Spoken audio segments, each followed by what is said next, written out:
I'm live now. Okay. Everybody can hear you. All right, I'm opening up not good, OBS. Do you not even have OBS open? No, because I have to wait till we're in a call, or else it's like, where's this window? I don't know where this window is. Fuck, I forgot to open VideoTube. That's the window that's missing. I knew something was wrong. You know what I'm talking about, Twin? Yeah. Why does your project take so long to open? Don't worry about it. Okay. This is what happens whenever you use that one Unreal Engine add-on that you have. Yeah. I have a add-on that turns Godot into Unreal Engine. I mean, basically, it makes it so whenever you hit Control Space, it opens up the dock at the bottom. That's literally built in. That's not built in. Wait, is it? It doesn't You even do have that. an It doesn't do that. I'm pressing Control Space and it's not doing that. Oh, okay. Then I guess we got rid of that add-on. Yeah. Because I remember that it's just just a pissed me the fuck off. It's just the built-in like file system at the Yeah. bottom, which I like. All right, I'm gonna go live. Hands hurting. I'm live. Okay. Yeah, because I know for a little while, whenever I first started on the project, that you had an add-on that was the asset dock at the bottom. Yeah, that whenever 'cause you I hit like Control Space, it would open up. Well, I literally never use that. I like it because it has the file Okay, well, system at the bottom. That's fine, because I got rid of it because it was really annoying whenever I would go to press Control Space in a script to get autocomplete, and it would open up the asset browser and unfocus the script after. Well, let me get rid of my custom theme because I think that's messing up the file dragging. You know what else you should do? There we go. You should join the stream together. No, I don't wanna. Okay. Oop. It's gonna crash. No, it's not. Oh wow, that looks so different now. What does? It like doesn't look that different, but it's like a little different. Because I wasn't on like the most updated version of the passive star theme, but yeah, now it has all the nice lines Gotcha. and stuff. I'm not used to seeing because it wasn't showing the lines here before. Oh, and it also shows them in the I think file those system too. lines might be new. Like I think those lines. Yeah, they're on new the- in on the 4.7. right. Yeah. Yeah, they're all new. Yeah. I'm just saying that they weren't showing up before because I was on the old custom theme that I guess you need the theme for those to show up. All right. Here, let me join the stream together. So. Yeah, I want to show you a couple things once you're ready to go. I got a couple Oh, of and I need really to cool send out a things stream I wanna show. announcement. Okay. Do I have a list of... I do. I have the concepts that I sent you in the Obsidian doc. Yeah. And I'll also take a look I at have them pulled up right now. We can go over them if you want.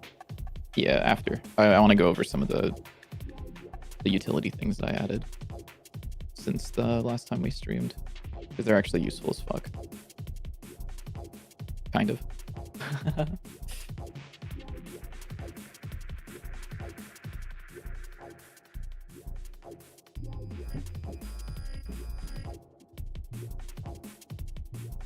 This motherfucker's taking a year There we to go. finish whatever he's doing. Stream announcement. Oh, also I just realized I think I Oh wait, I'm dumb. This should be stream 50, not stream one or stream 150, not stream 151. Hold on, let me change that real quick. Oh my god. Because I forgot I had set up the stream for whenever, and then I didn't end up actually. Or no, maybe it was. Am I going Sunday insane? we didn't stream. Sunday we didn't stream because that was Father's Day. Yeah, but let me double check my channel. Maybe I just forgot to send. Yeah, I an don't know. announcement or I need. something. I'm gonna lose my mind. Yeah, well, that's fine. You can lose your mind. I'm sitting here staring at a blank screen. Okay, I waiting. did have a stream 150. I just forgot to send out an announcement. crazy. Okay, we're good. Okay, what are we? Alright, we're good. What are, Okay, you're what are we done. doing? Yeah. Okay. For now. So, I'm over here in. Sorry, let me double check. Okay. Yep. So I'm over here in Godot. I added a couple of utility things that are mainly for us, but there's no way about it. They're just for us. Yeah. So the first one is if I go to like room 5, no, room 8, because that's like perfect. You will notice that there is now a little display on the exits that show what direction they go to. I see. Yeah. You told me about that. Yeah. If I like go into the room itself, you will not see those because it is editor only. Just because why the fuck wouldn't it be? But let me go ahead and load in. So LS1, LT. Hello, Duo room Gamers 8, you can see that. Yep. So they're not there. Even if I turn on collision, they don't show up there because this is editor only. Also, hello, Mr. Gamers B. So the other thing that I added is this really cool thing where if I go into the console and type in generation test 10, you'll see that something weird has popped up on the map. This is a heat map of what the generated maps looked like on average. So if I do generation test 1, this is one map. Oh, that's so cool. What the heck? If I do generation test 2, this is 2 maps. They're kind of merged together because the gradient, we can play with the gradient, but if I do this, you can see that the ones that it would are probably lit be, up are more likely to be there. Actually, I don't So- know if different colors would help. But maybe maybe. it'd help if the gradient was like not one color. But that's cool. Yeah, Maybe. that'd be really Let's useful find for out. like when or if we want to adjust the Give me some colors. the blue, Blue.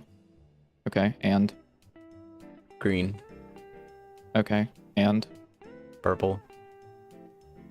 okay.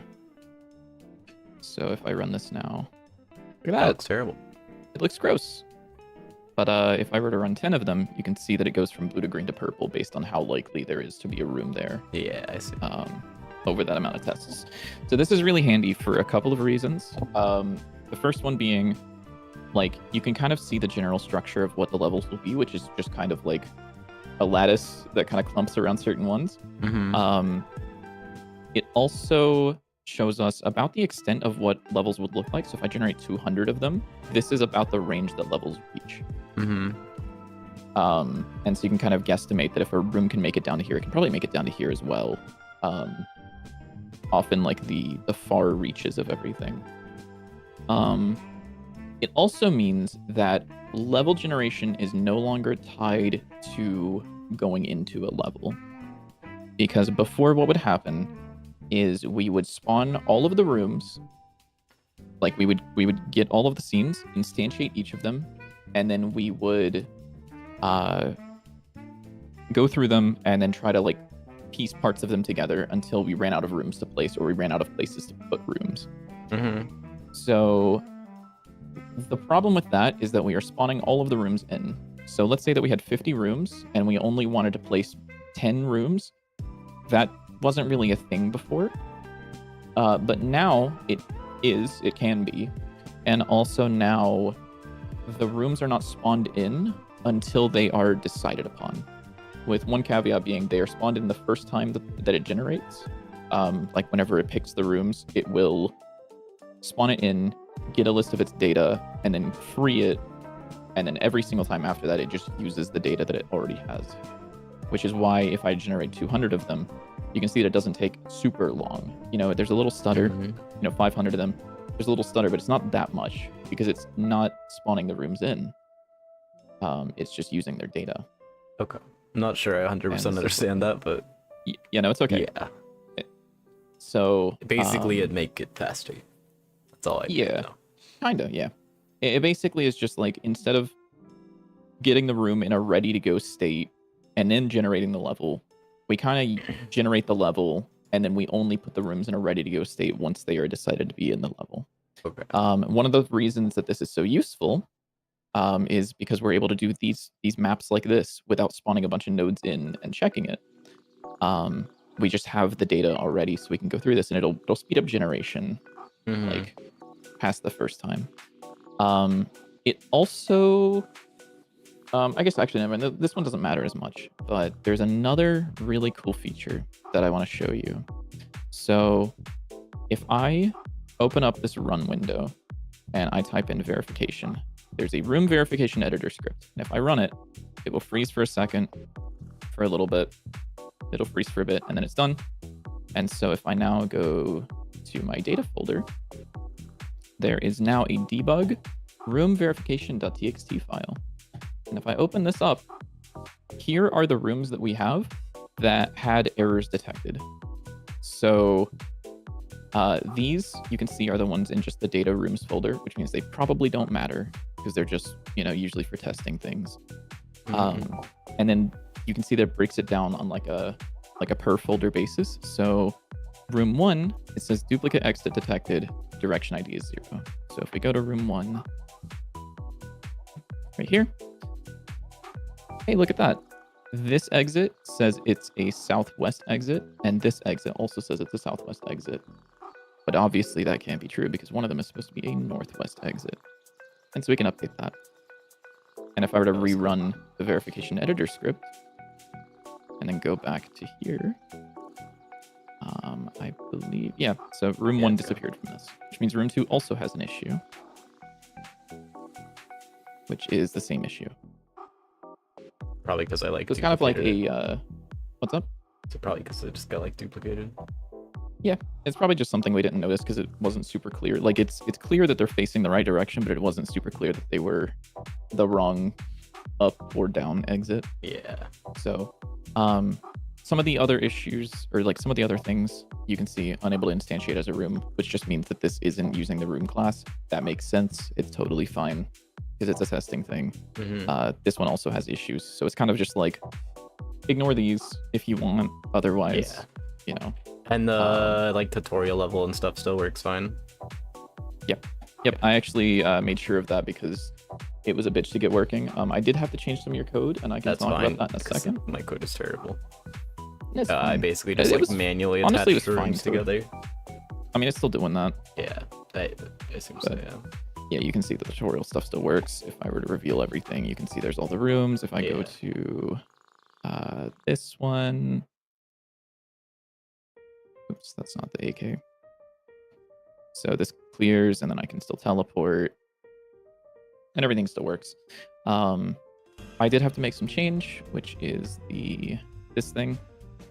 There's not a whole lot of difference in here. It looks about the exact same as it was, except that there's this get room data function, which is where it tries to get just the data of the room if it finds it. Otherwise, it spawns the room in, does some of the initialization stuff, and then parses out the data, frees it, and then puts it in the cache so that the next time we look for it, it can grab it from the cache.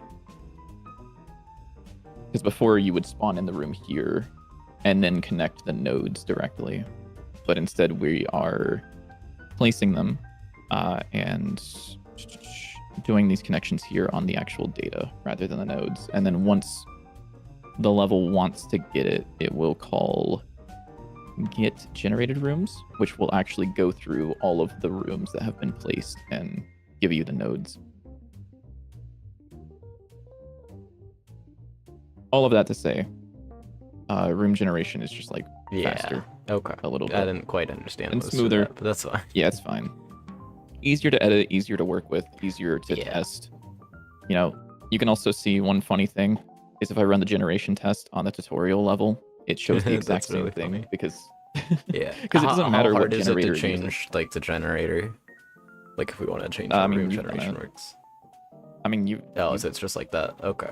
Yeah, this is your generator that you wrote for the tutorial to manually set okay. things. I see how that works. And yeah. Sorry, I'm just like a little stupid. which is why I can run this for 100 tests and it will generate the tutorial layout 100 times. Interesting, Yeah, which doesn't really tell us much, but it's cool either way. Yeah.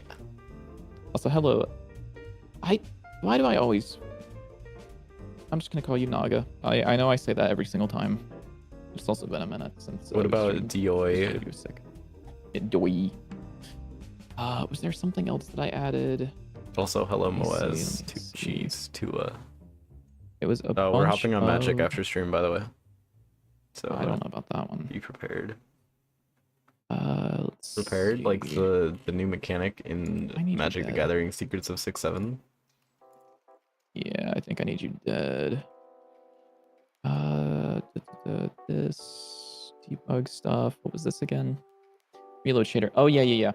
So one of the issues whenever I write shaders is if I go to like what's a shader that's on the screen right now? I can't. What's a shader that's on screen right now, JW? I can't think of one. I guess mean, the particles is are this- technically a does these use- shader. Yeah, but I mean like a shader that's in text that I can edit. Is this the waving decor shader thing? No, it's just a manual animation, I'm pretty sure. Well, this one's waving decor, Yes. There's also the outline in the player is a shader, right? Maybe. What's the Most definitely. waving? Tile map wind shader or something. Tile? Well, there would be a day when you don't say map. 6-7. Oh, yeah, there we no. So, like, for example, if I were to go here and just say, like, this is the vertex pass. If I went void fragment, color is equal to this. So this should make everything white. And if I look at the room, it does. But if I go back in game, it doesn't. But I can do reload shader, tile map wind, and it reloads it while I'm in the game still. Which is fucking sick. That's so that is sick. actually very sick. Oh, I forgot about that. It's the new shader preview thing or whatever. Where Yeah, it's so I don't think they explained it. I don't know if they explained it very well in the thing, but you can see that it's not here, and that's because you actually have to go over here and click on the things to I pop see. up the thing. Yeah, but that Um, honestly might be really useful for me to like just see how things work. Cause like I'm a little Yeah. dumb. Yeah, good luck with that. I don't. It's cool. It's kind of useful. I don't think it's the most useful thing in the world. Oh, okay. This guy Um, doesn't think that I yeah. can. Oh yeah, I also added. I don't think I showed this last time. If I do like T is in the bind, so I can do bind T, and then I can type in a command here. And I'm actually just gonna hit up to grab this command. And I can do that so that if I go here, and let's say I want to bring that back, I can hit T, it reloads it. Okay, sick. I can say color.a is 0.5, save it, hit T, it goes back. It's like, it's so good, man. It's actually, it's so nice. Bro, added What? the Deadlock console to Dante 9. Don't call it the Deadlock console. It's the fucking source console. It's the Deadlock console. But yeah, it's like, I don't know, it's sick. I'm very, very happy with it. It's very usable. It's very nice. Also, hello, Mr. Gamers B over my chat this time. Did I make the pop-up box autofill? Yeah. So the way that the console works is whenever you type in a command, or like a thing like what's a command? Oh my god, debug. Yeah, debug set. There's also print. What it does is it has a list of commands that it cares about, and it just tries to see if what you're typing starts with, or the command starts with what you're typing. And then I can also specify an autofill function. So for debug set, what it does is it has a function that takes in the second argument that you're typing, and it runs it against all of our debug variables. So, what? Apparently not. What? Hold on. Debug utils. Okay, well that one's not working because I'm stupid apparently. But if I were to do like reload shader, this one takes in the second argument and it looks through all of our shaders. So if I type in GD shader, it'll That's show really all cool of them. that just like shows up. Yeah, this is also a window on its own that you can resize. Yeah, that's so And I very cool. don't remember if I left it in. I think if, let me see. I don't believe I left it in. No. There's a way to make it pop up as a secondary window, which I didn't really want to do. But yeah, it is sick. I'm very, very happy with it. I also made it so I can hit up and down to scroll through my my thing. You missed the like minimap? No, you didn't. Minimap's been there. Minimap's been there. The only thing that hasn't always been there is the boxes are for my debug thing, which gets cleared if I go to a different level. But I can type in generation test 10 to make a heat map. That's green and purple for some reason. The minimap has been there since the GodoCon demo from last year in April. Like before I started working on the project, I'm pretty sure. Or no, I think that was that the first thing that I added to the project, was the minimap? Yeah, I think so, probably. It might have been, yeah. It's been like way before I started streaming work on this game. Yeah. Oh, I guess there's this other thing that was in last stream, but I do want to just bring it up again because I think it's useful to do and look at. Mm-hmm. Which is the contrast test. Oh yeah, that is cool. Turning this on shows the things that are have very shit contrast or very not shit contrast. Wait, sorry, I've just noticed something. My chat is back to normal? Wait, what? Sorry, I just noticed that. Why the fuck this is back to normal? This wasn't normal last stream. What the fuck? Why is it back to this? Let me change it to the other thing that I had. Where the fuck is it? I don't remember how to change it actually. Oh, was it this one? I thought that this was I click on the test message thing. No. What the hell? Mm-hmm. Whatever. Maybe it's something broke. Something changed. Okay. I don't know what it is. Yeah, that's weird.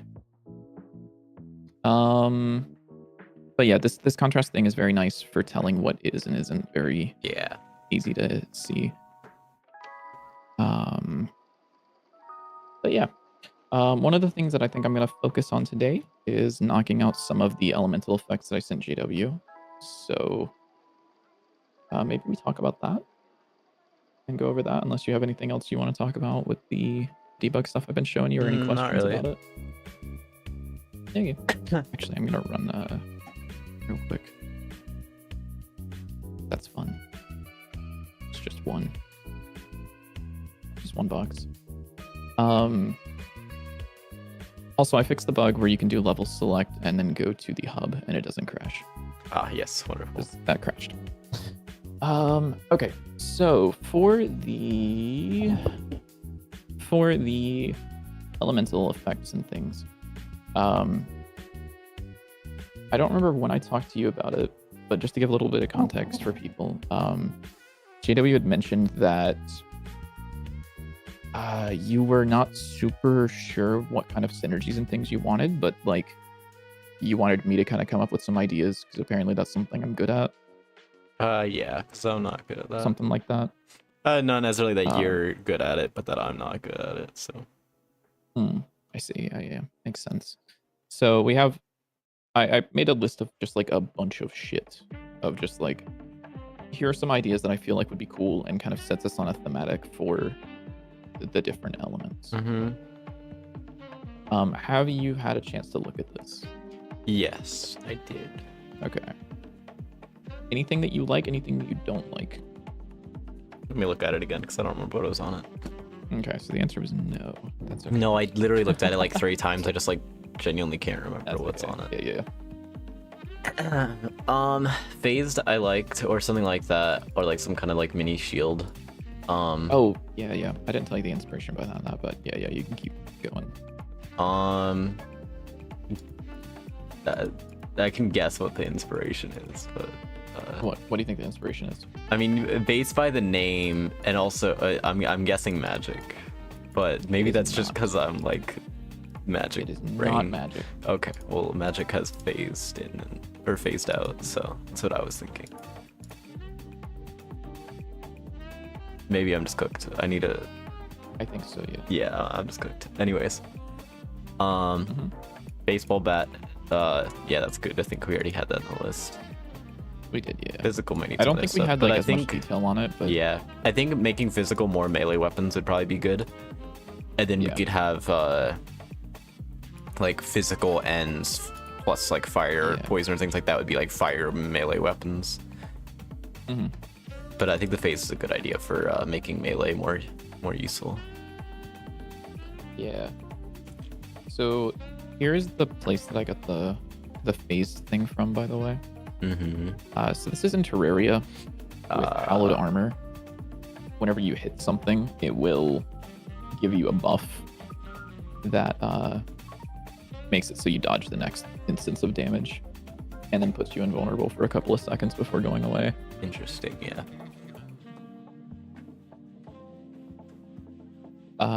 Yeah. Physical definitely feels like it could be like a melee build or like Yeah. a throw yourself at the enemy kind of build. Mm-hmm.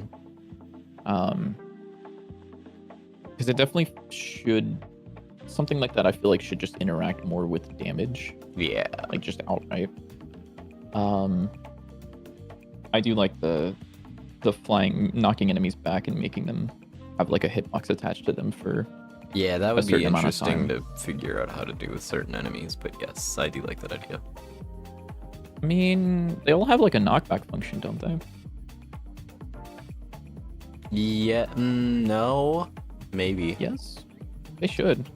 Some of them I'm do. fairly certain they do. The worm definitely does, but the worm's also. Oh yeah, the evil. worm. Well, the worm's different. The worm's getting a Yeah. rewrite anyways. So Yeah, some of them do, but also it's not like a. It is knockback, but it's basically just like apply this force on it. yeah, It's like the- knockback. Yeah, maybe that would work. We I could don't know. also do the thing where the with the flying enemies that slam into the ground, where they like go ragdoll mode. Yeah, but then that has its other sets of problems. Yeah, it is. a But lot yeah, of we things, could figure yeah. out something with that maybe. But yeah, so how are you feeling about this? Is good. Yeah, I like all of those. Just Okay. more emphasis on melee, and I think, and just like close range stuff in general. I think it's like that'll be good Yeah. for like shotguns and stuff. And then like physical plus other elements would be like melee weapons of those types. Let's see. Let me.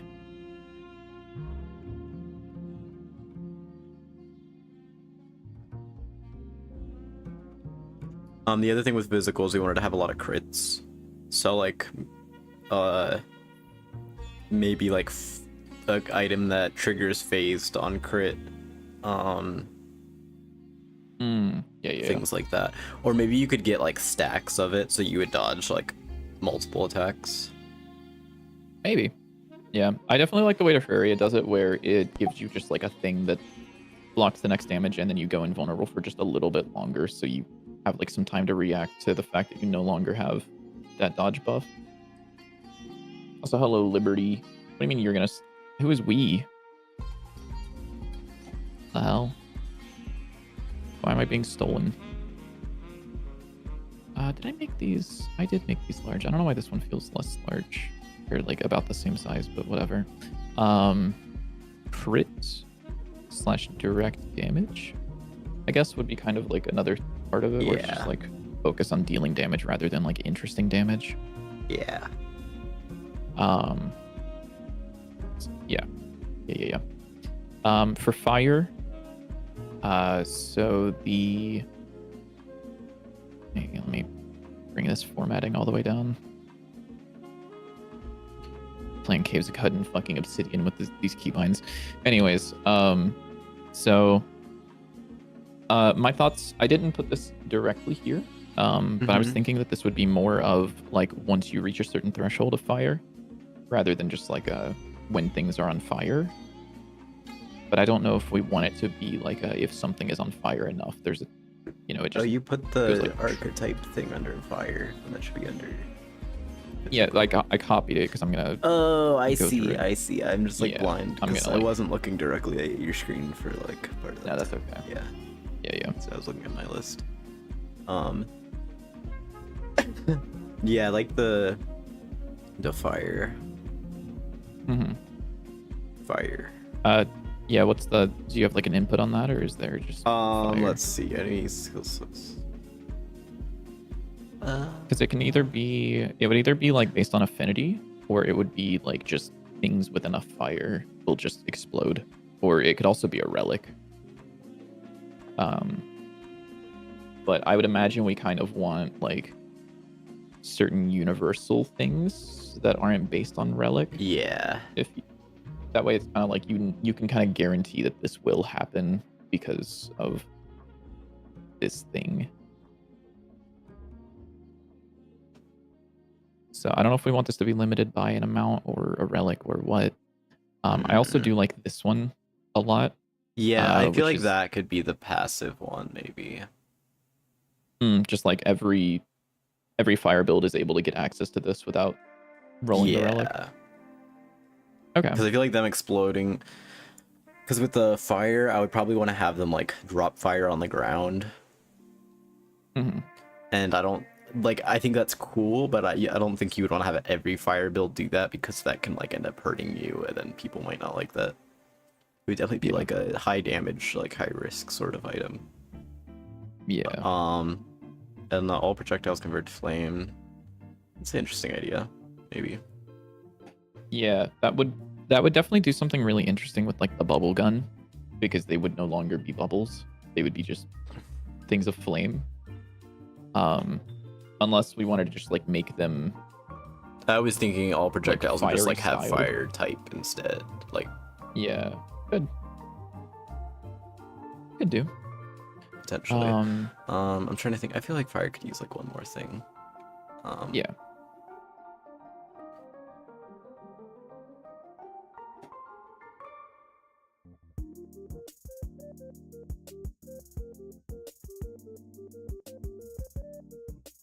Would the fire projectiles also like spread fire when you hit things with them? What do you mean by spread fire? Like leave fire like on the ground or on enemies. Oh, I think the answer. I don't see why not. Yeah. Yeah, I don't see why not. Honestly, that could be the passive as well. One of the passives as well is converting like projectiles and stuff to fire. And it'd be like a chance that goes up.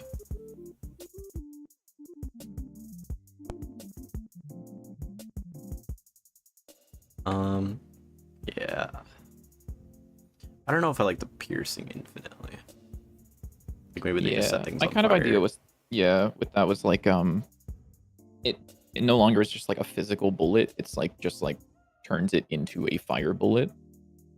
But if it's instead that projectiles become like flame. Yeah, that is what I was thinking, and that makes more sense because it's like certain projectiles. It's like, how do you even turn that just into fire? Like, how do you turn the bubble gun into fire? You take the projectiles that are spawned and you say "fuck you" and you replace them with your own projectiles. Yeah, but then do they have the same physics as the bubbles, or no? Because they're different projectiles. Yeah, but then that makes every gun shoot the same projectile, which is like really, that's not how that works. Yeah. Like, that's fair. The AK would shoot the fire projectile, the bubble gun would shoot the fire projectile, and they're all just like the same gun. Yeah. Oh, you know what? Then I think this could, honestly, if we would want to do something like that, then we could do like, it could be called like Scorched or something, where it's like spreads fire on hit, and then all projectiles become scorched.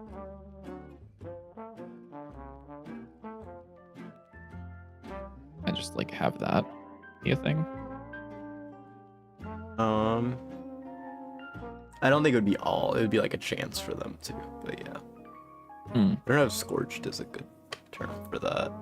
Scorched is like something that was on fire that's just like burned, not like that's currently on fire. But yeah, I mean, the other word that came up was flaming, but I don't think you're gonna like that one either. So, well, maybe you would actually. Who knows? Ignited, maybe. Yeah, that makes more sense. That's at least better than Scorched. Oh shit! I just spilled a little bit of tea on myself. Oopsies. Ignited.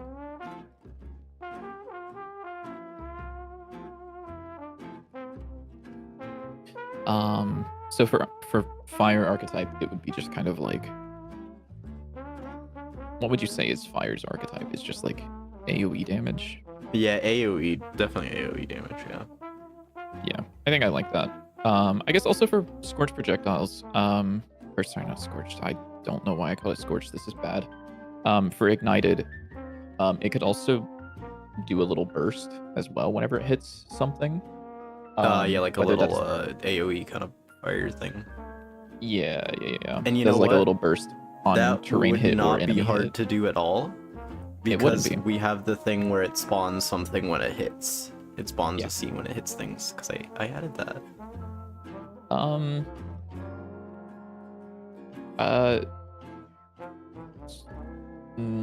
Yeah, but no. What? Because the problem with that is, like, let's say you wanted to code it that way, where it how would you code it so that it does this thing where there's a chance for projectiles to become ignited? You would just like, That's a good what? question. I don't know.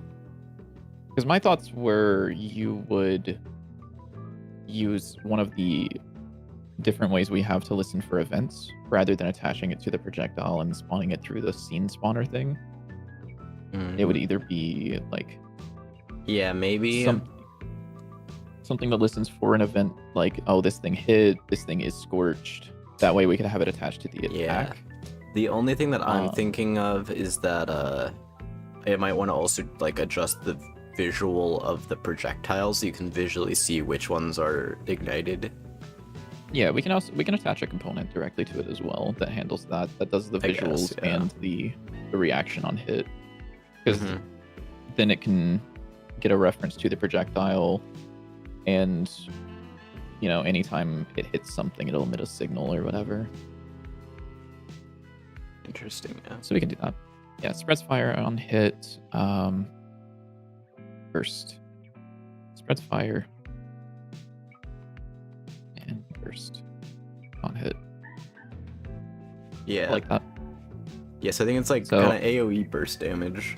So like high damage in like little bursts. Yeah. So for poison, also, one thing that I really liked about this Mhm. was that it kind of gave you something else to do. Yeah. Sorry, where's this one? Sorry, this one. Which one? This one is the one that it gives you something else to do, rather than just Exactly. like running away from enemies. Mhm. Because it, if it burns out quickly, then you have to run up and hit it, or Mhm. run up and grab it or whatever. And I think having some sort of play in the game of things you needing to like actually go up and grab is like Yeah. makes it a little bit more interesting than running away and waiting for mana to come back. Mhm. So for poison, so enemies have a chance of leaving behind a temporarily lingering cloud of poison that affects all enemies that enter it. So it would be just like whenever it dies, it like poofs out a little like cloud that will just like Farts. slowly, yeah, it farts and it slowly like falls down and goes away over like a Mm. few seconds or so. And whenever the enemies go through it, it will apply poison to them. And then I was also thinking that there could be like a relic or something that you get that makes it so whenever you go through a poison cloud, or whenever you afflict yourself with your own poison or something, it would give you a buff. Whether that be something like, a extra speed, extra attack speed, or like specifically it's just like while, whenever you run through this, it'll just like give you a little bit of like mana back, or it'll give you like a little bit of charges on your weapon back. Yeah, I feel Like for the needle gun, those- the needle gun could get ammo back. If it's a poison Maybe. weapon and you run through it, you could get poison back. I was I don't know, thinking though. that would be good for the fire drops. I like the like charges back for fire. Hmm, I feel like that would make more sense. maybe. But some kind of Maybe. buff like for both of those, yeah, would be good. Yeah. I'll add I think with a- the fire that we might want to have that be passive, but for the poison, yeah, it should be an item of like when you go through the poison. Goodbye, duo gamers. Be have a good one.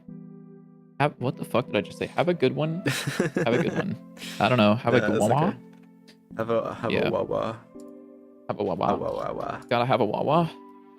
Hot Wawa Hoagie Fest. Wawa Hoagie Fest.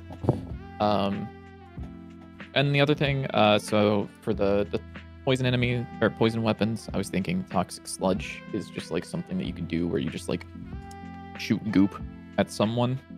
Sludge Pump, Deep Rock Galactic. Sure.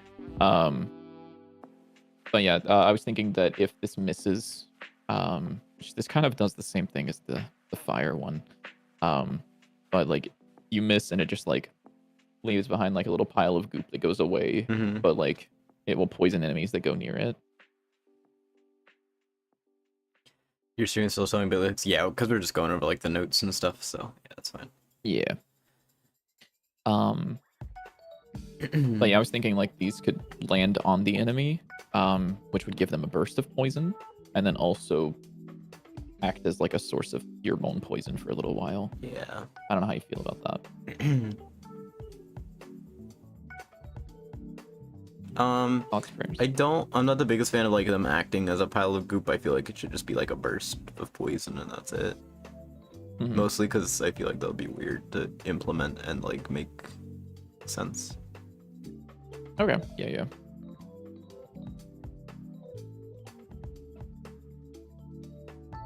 In a burst, or get a burst of poison stacks. Something like that. And then this one is like, you just get extra, some sort of stats or damage increase or something that is based on how many like enemies you've currently hit with poison. Hold up. So rather than trying to focus... We need to make it that if you hit the poison clouds with fire, they explode. Holy shit, he's talking in Genshin Impact terms. What? In Genshin Impact. Yeah, of course you would know that. Yeah. It's been a minute. Yeah, no, I played it when it first that. came out Yeah. because my ex really, really wanted to play Genshin, and I was like, okay, sure. It was kind of fun. And then it got to the point where it was all gacha, and it was like, okay, this is like not fun in the slightest, and I just quit it. Yeah. But there's like elemental types that affect things, and if you hit something with like God, how do you make something explode? Is it like poison and fire? I don't remember. Probably. I'll have to... Let me see. Genshin Impact elements.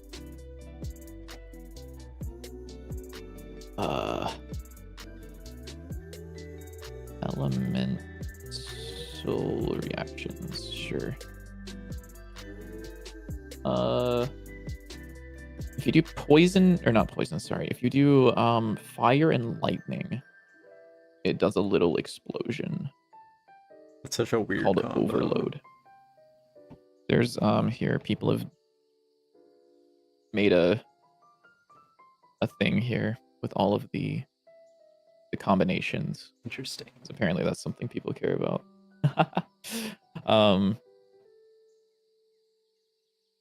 But I mean, yeah, honestly, we could do something that. like that wouldn't be bad for like some of the other combos as well. Because yeah, I was thinking like a fire poison, another fire poison thing could be I'm trying to think how we do it. Basically, something that makes enemies with poison stacks like explode for the amount of poison that they have on them. Basically, something that just takes the number and poison. Yeah, that maybe that makes sense. Yeah. Like it instantly does the amount of damage based on their poison, and if it kills them, then they like explode. Yeah. Hitting poison cloud with fire causes burst. Yeah, like say that. We'll explosion. kind of leave that one up. Or like fire explosion, something. Yeah. Fire explosion. I mean, you can think of some other combos at some point. Yeah. So my thoughts with poison is that you kind of want to just like spread it thinly throughout all of the enemies, or like through a bunch of enemies. Yeah. Rather than like trying to focus on one enemy or like apply a bunch of stacks to one enemy, it's probably going to lean more towards you want to just kind of like kind of spray and pray, just like the poison everywhere. We need a proliferate card. Maybe. Just double all effects on all creatures. I just called them creatures. I'm so cooked. Yeah, it's fucked up. All right, lightning. Hit fast is the that's the main archetype for lightning. I was thinking chance to stun enemies on hit if we wanted to. Could also do this thing where it's like X amount of hits will cause you to, or X amount of charges will cause the enemy to do a little burst. Either to themselves or nearby enemies as well. Rather than fire, which builds up a buff that ticks down, or poison that builds up a buff that ticks down, lightning would be a buff that you would have to build up, and then once it reaches a certain amount, it does like a maybe kind of like shockwave thing. It would charge up, and if then so like as you hit, it would add stacks, and then if the like little bar thing, whatever it is that goes down every like second or two, if that goes down, it instantly uses all of the stacks and zaps everything around it. So you have to build up like a bunch of charges really quick, and then it zaps. So it's not like the only issue I have with that is you would have to stop attacking it for it to become effective. I guess, yeah. Which if you're hitting something with a bunch of like, if you're kind of just shooting into the crowd of like enemies, and something's about to do like a little burst, and you happen to hit it, and it resets the timer, it kind of punishes you for hitting that enemy. So I'm not a huge fan of waiting the timer out. Yeah, maybe maybe like it does do that, but then it has like a threshold of like 10 or something. Maybe we could also have it so that it always ticks down, and then it's like how quickly, like what's the number you can build up before it runs out, and it doesn't refresh the timer as you hit it, but it's like when something gets a static charge applied to it, it's like after 3 seconds it will burst regardless of what you do. Yeah. So if you can put a bunch of stacks on it, I think we can experiment with that. Yeah. Yeah. But yeah, I like that idea. I don't really like the idea of stun. I feel like it probably isn't the greatest. Unless we wanna, I'm trying to think if that's a possibility. One thing that Safiria has that is kind of cool is the thing where like they have the shield on enemies, where like if they have the shield they can't be stunned, and then if you break the shield, any hit that you hit them with kind of stuns them just a little bit. Yeah. But I don't know if stun really fits well with Dante 9. Yeah, I don't either. I kind of just and it would also down. be something that we'd have to like put a bit more effort into implementing compared to some of the other things. It. Yeah. Yeah, that one might be worth just getting rid of. Yeah. I'll leave it for now because I think that we'll remember that we had this talk probably. Probably not, but yeah. Yeah. And then this thing is based on your affinity. Lightning can arc to a certain amount. Yeah, that was what we talked about, I think, yeah. When we first talked about like the affinities. I think I suggested that originally. Well, this one is more specifically like with the lightning jar thing, each instance of a shock can hit an enemy once. So if there's a chain of like 5 enemies and it can hit up to 10 targets, it will only hit 5 targets because it can't like arc back to an enemy it's already hit. But with this one, we could have it so that enemies could get hit multiple times per shock. I don't think the like affinity levels should be something that like is, oh, this other thing happens more times. It should be something itself that happens. So like I think the affinity should be like on hit X just chance, like to arc for that attack to arc. Yeah. Okay. Yeah. And like we could have this as maybe as a item or something. I don't even know about that. But I'm more of a fan of things that actively do things themselves and aren't just like, oh, this other thing goes up. Because then if you have this, but you don't have anything that like arcs, then it's just completely useless. And that's like, fair, yeah. I don't want to have chances of your affinity thing being completely useless because you just didn't have the right item for it. Yeah, that's fair. It should be kind of applicable to everything. Oh, I guess actually. And I do like the continuous arc lightning projectiles. Like, maybe. You said you do or don't? I think I do, but I'm not 100% Okay. sure. It would probably not. It would be something like, whenever you're shooting out from your gun. This is my gun. Yeah, like that one so- gun from Gungeon, like the skeleton AK or whatever it's called. Yeah. So this projectile is like projectile 1, and then like, projectile 2, and then projectile 3. Rather than having like a triangle of arcs, it would be like projectile 1 would have an arc pointing to 2, and then 2 would have it pointing to 3. Yeah. As it moves, it would like keep that line between the two rather than. Yeah, I'm not 100% sure how we would do that, but we can think about that one. I'd put I that have on like ideas the for it. maybe list. If you, Yeah. if you I mean, know I don't how think implementing it would be terrible, to be honest Yeah. with you. as long as you know how to do it, that's fine. Yeah. Oh fuck! Hold up. There was something. Oh yeah. So the damage for lightning, for the actual arc of lightning, do we want that to be a set amount, or do we want it to be based on your damage dealt, like the damage that you've dealt with the weapon? The lightning damage, Yeah, like would it be like a percentage of what the regular attack was doing, or is it based on your lightning affinity, or both, or like where is the? I think it should be based on your lightning damage, probably. I'm trying to think. Probably based on your lightning damage, given that the lightning attacks are based on like hitting things a lot, so a lot of them will be like high attack speed things. So I imagine they'd be decently consistent in terms of like how many hits per second.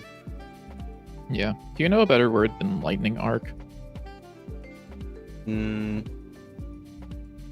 you mean like the per affinity thing?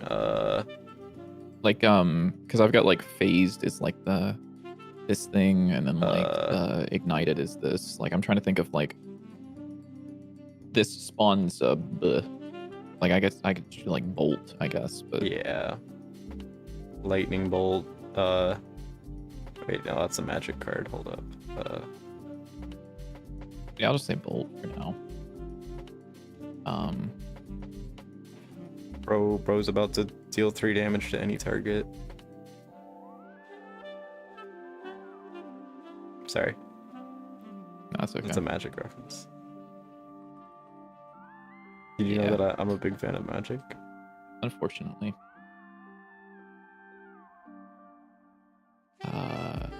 Chance to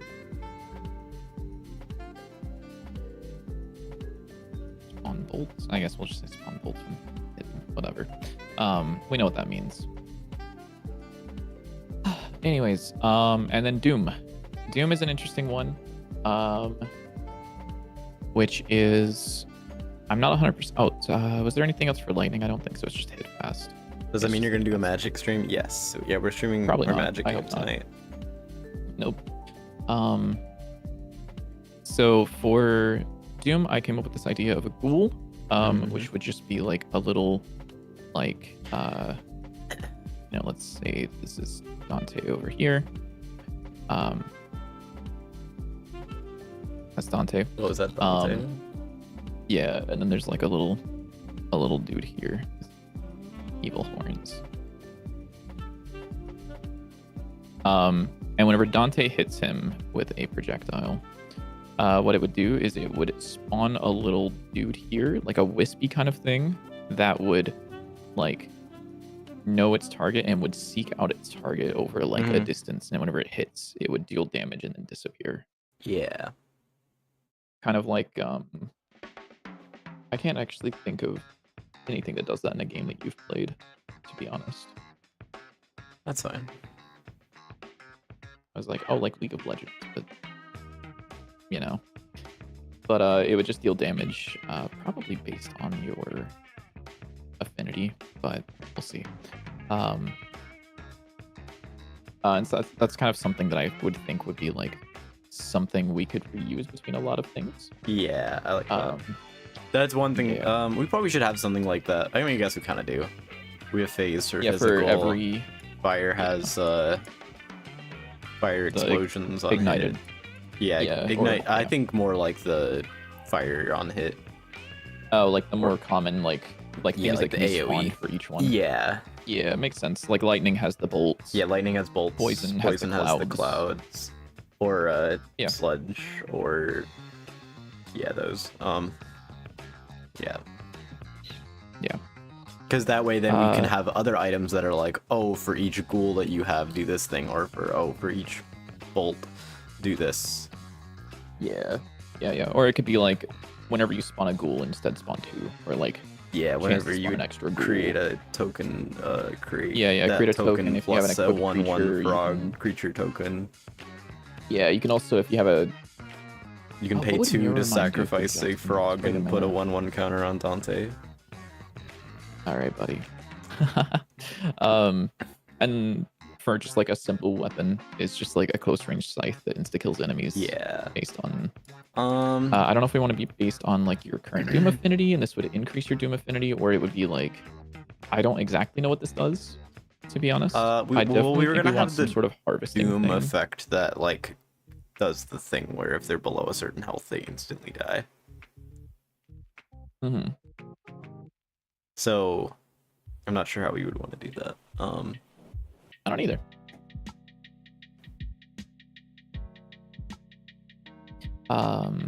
Yeah, I don't know. I definitely want some sort of like harvesting. Yeah, thing what if instead of this, for Doom. it like spawns like 3 ghouls when you kill it, when you kill things with it or something like that. Maybe. I wonder if there's like, hold on, actually, let me think. Another thing that I thought of doing for some cards is cards that don't necessarily deal damage but still making them affected by like your affinity. So like it would maybe if this spawned ghouls, it would spawn ghouls based on what your affinity is. So if your affinity is like 5, it would spawn 5 ghouls. If it was 10, it would spawn 10 ghouls. Yeah, I kind of assumed that was something that we were already planning to have. Yeah, I mean, for the was, most like- part, it was. I was just thinking like, oh, it goes up with your damage.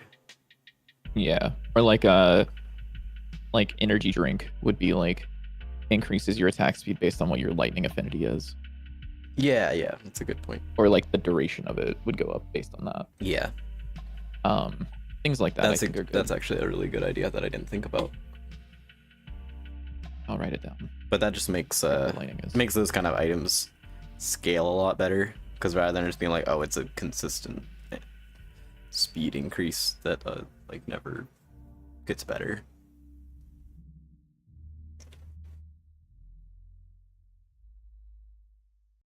And the other one was just enemies have a chance to spawn a ghoul when killed. I think that could be the affinity passive, I would say. That feels kind of right. That sounds about right. There's also this idea of a gravestone I kind of like, which is like, they just drop a gravestone and you can either stand near it, kind of like a capture the flag or sorry, a King of the Hill type of thing, or you have to hit it. I'm not sure. But it would cause ghouls to spawn out of that at, relatively regular intervals, and maybe like it disappears faster if you're standing in it, but it causes it to spawn ghouls kind of thing. Or like maybe it doesn't disappear at all unless Maybe you're standing in another it. thought is, what if like when you destroy it, it does like a big AoE that applies the Doom effect to people? Because there's nothing on here for like the Doom effect, unless you don't like the Doom effect. I'm not sure how I feel about the Doom effect, to be honest. Mainly because it makes some sense in Slay the Spire because the turns last longer, Yeah. HP matters way more, and being able to get them below a threshold is like a big thing. But Yeah. communicating to like a player like why something died and showing that on the health bar in a way for like how small the health bars are on the screen Mhm. might be a little annoying. I'm not super against one it, but I'm thing not super for One it. thing that Saphiri has an item that does something similar where it's like enemies instantly die if they're under like 10% health or like 20%, depending on what like your level of the item is. What it does is it just has like a massive visual effect when you kill an enemy where they just like get vaporized out of the air. And it's kind of sick. So that's kind of what I was thinking, is some kind of effect where they just kind of like get eaten, or like they have like a little ghost that like comes out of them. Yeah, I mean, I don't think that's like terrible. Yeah. Could let me think. Oh, you know, I guess. Because then we could also totally have an item where it's like, oh, if you kill an enemy with Doom on it, it like spawns a ghoul or something. Yeah, or spawns a gravestone that spawns ghouls. Yeah. Or whatever. So Or a gravestone could also just be a thing where it's like ghouls just spawn out at regular intervals. So it's kind of just like a passive thing that happens. But I do kind of like the idea of making Dante have to go over to things. Yeah, I do like that. The other thing is if we have the thing where it's like enemies have a chance to spawn a ghoul when killed as like the passive, then spawning a gravestone is just that, but like worse or better depending on how we implement it. That's true. But making sure that it's like not exactly the same. Yeah. The other thing here was just whenever you collect a soul orb, you have a chance to spawn ghouls. A ghoul or ghouls. Yeah. I don't know how I feel about it. Maybe it's good, maybe it's bad. Although, actually, that's also a cool thing that could be kind of great with Doom is an X cost card that is just like spend all of your mana right now and just summon a bunch of ghouls based on how much mana you got rid of. We wanted to have X costs for Doom as well, yeah. Yeah, so like... I like that, yeah. X just like summon the horde. Yeah. Summon a fuck ton of ghouls. That would be a really fun one to do like a full art for, of just like a million little guys. I like that one. So for Doom's archetype, what would we say is... Doom's archetype is definitely summons. Yeah. Yeah, summoning. Summoning and like on death effects, I think. Yeah.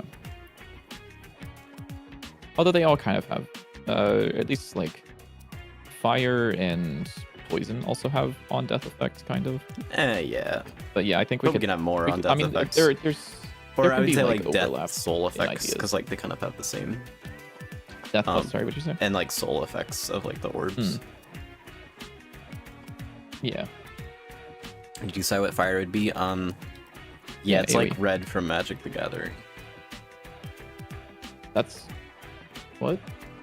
No, I'm just making stuff up. Sorry. Yeah. Fire would be AoE / burst damage mainly. Yeah. So think like Blasphemous Act. Yeah. Lightning Bolt. All right. Catastrophe, right? I think. Catastrophe. Yeah, that's what it's called. Yeah. Killing you. It's not that hard to remember.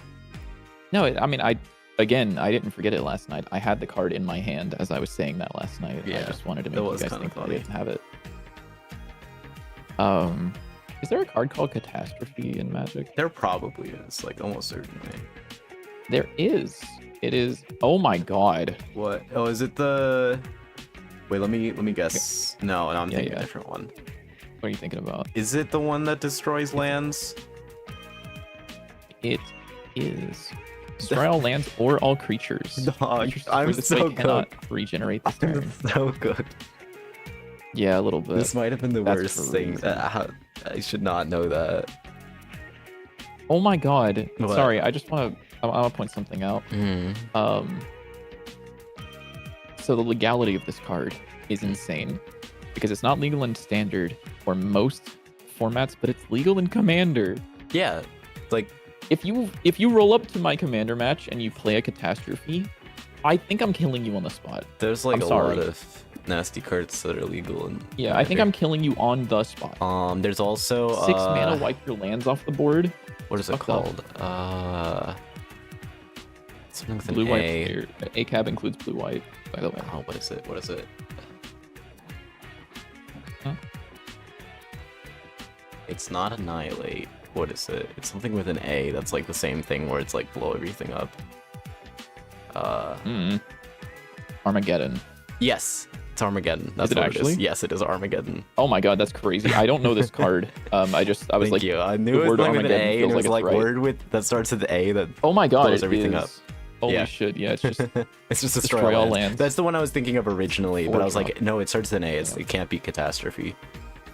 But yeah, I know that one because there's a Mystical Archive version of it in Strixhaven that looks kind of sick. That's crazy. All right, so we feel good about these Yes. sort of setups and things. Mm-hmm. I right. love Magic the Gathering. All right, that's great, man. So, which of these do you think that we should work on implementing first? Or like, what are you feeling the most like rocking about of these? That's a good question. Sure is. Oh, also, I want to figure out what the fuck were you talking about with the laser or something? You like fucked it up. Oh yeah, I can show you when we're done here. Don't worry about it. I Yeah. like changed some code, and I probably should not have been touching the line That's code okay. anywhere whatsoever. Oh, did you touch the line code? Only a little bit. Why? Cause I needed to update the position of like one of the endpoints. Yeah, why did you change the line code? Cause it like did The weird line stuff. code supports it. No, it doesn't. Yes, it does. What are you talking about? I might just be incredibly stupid then. Because I want to bring up a simple example of the line code supporting it. Yeah, I didn't know how you did that. Like this line literally has like a permanently updating start and finish. Oh, okay. I don't know how to do that. So That's okay. I could do that. The issue is it would like recall the like tweening of it. Because you have to like change the point and then call the update function. Shouldn't? I don't think. Well, Let me it take a look. was. So what the I flying did, beam, right? yeah. Flying fire beam. So what it does is it is in it does the line and there's like a update line or it's like the on hit function. Yeah, give me a second. So see, it sets the Right. points and then it updates it.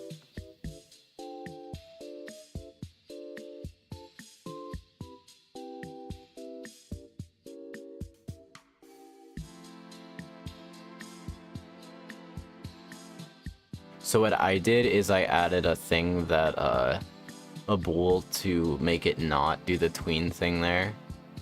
If as like an option in the update function, but then it did weird stuff and I don't know why. Yeah, that's literally exactly what I did, is something like that.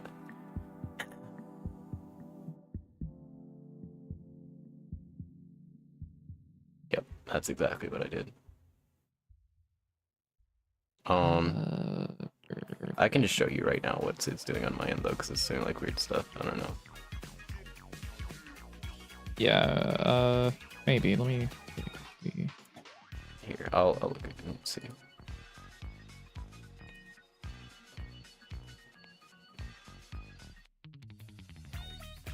Maybe it was something with like how I was calling the update function or something.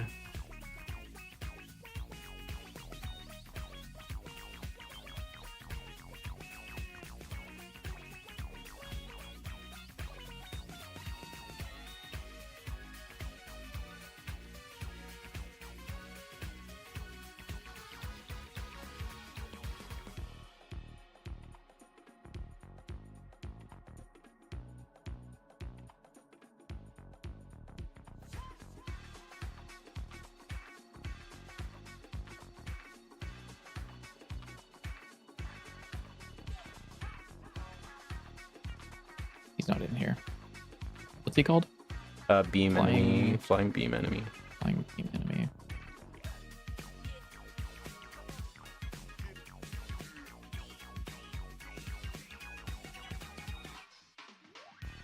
Oh, is that what it's doing? I believe that's here, I can just show you. Mine was doing something different. Well, because you're not updating the points of the line like every frame. Oh yeah, you're right. You're just like setting that to false.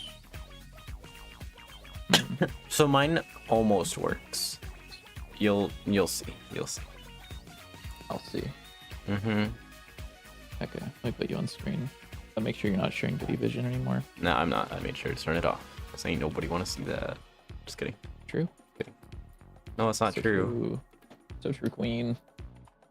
I'm gonna take this time to close all of my fucking open scripts because seeing your game take a gajillion years to open, I'm like, maybe mine would do the same thing. All right. Sorry, I just noticed something, JW. I'm pretty sure I brought this up before. Why the fuck do you have PyCharm bound to your fucking taskbar? Oh, cause I did Python for computer science classes like 3 years ago, and I never removed it. Yeah, unbind that shit. No. Okay, that's okay. I don't have the deadlock console Roll it. open. I can't unbind things. That's true. So if you look here, it like works, and then it like re-shows up again. Oh. So like it plays the tween and everything fine, but then it like doesn't go away. So where? Can you show me the code you added? To what? To Flying Fire Beam. Yeah. So I don't think I changed anything here. That should all be the same. Really? Nope. Just in physics process, I just added like the same thing where it updates the lines. Oh, okay. Yeah. Can you go into the update function? Yeah, and then here it does the. So all I have is reset lifetime equal to true by default, so it should do the same thing if it's not doesn't have a thing, and then when it emits updated, it passes that through to the on update function. Can you go to the on Which then here it won't do this if the tween lifetime is or if the reset lifetime thing isn't there, it won't. Can you go? Can you? Oh, I know what's happening. Can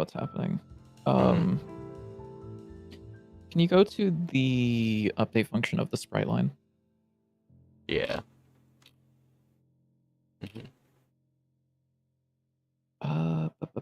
Right there. There Where? is the scale.y. Is always being set whenever you update it. Oh, here. Oh, okay. Yeah. Should this that's not okay be in though. here, or what? It probably shouldn't be. I think that I'll add this as like an actual thing because I'd rather this be. I don't like the way that you currently have it coded, where you are passing it into the update function, and then the update is emitting the variable, and that's kind of bubbling up.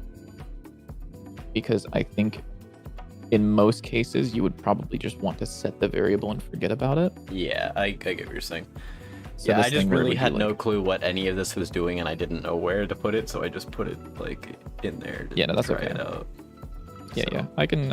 I mean, it almost so you're- worked, which is like Yeah, it almost worked. It's surprising. very close. Yeah. I'll also add probably. I'll add a little bit of something else in here as well. But yeah, I can add that. So by default it's set to true, and then in the on update or updated next online updated, that's what it's called. So this will return here, and then inside of Flying Fire Beam, I'm assuming all you did is every frame, if there's a line. Yeah, I like, just set the. copied pretty much the exact thing from the other one. Let's see. Is it this? Is this what you wrote? No, but that works. Yeah, that should work. What did you write? Don't worry about that. Let's see. I just copy pasted what was up above and then like moved some stuff. So I see. yeah. Yeah.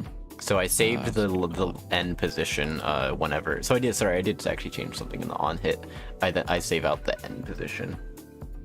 Yeah. So then Yeah, I I'm just make changing an it so array that- with the global position and the end position. But yeah, what you're doing looks like it would work, probably. Okay, crash. And that's because I used the wrong variable name. Yeah. But yeah, I wanted to get some stuff done today, and then I just spent like an hour trying to get that to work, and then it broke, and I was like, okay, I'm done. It's not a very productive day, unfortunately. Happens. And then I was like, okay, I'll open up Moxfield and optimize my deck. I'm telling you, magic is the worst thing. That you It could have is done. actually so bad. I'm having way too much fun working on my deck though. I mean, that's good, at least. Okay, so this crashed because... I discovered that Lorwyn Eclipse has some cool dual land printings that I might get, even though they're expensive.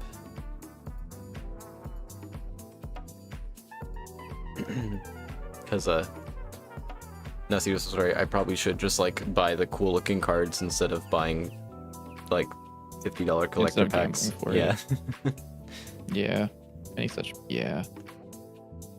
Sorry, is line being saved out? Or am I like going insane on this one? Yeah, something is weird with the line. I don't know what it's doing, but no clue. But yeah, especially since a lot of the cool looking cards in Magic are like the cheap ones. Might as well just buy the cheap, cool looking ones, you know?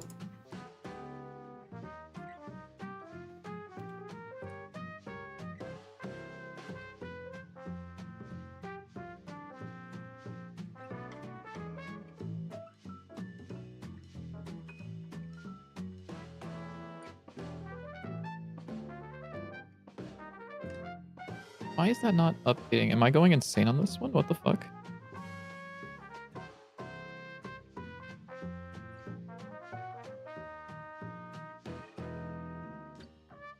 Oh, I see.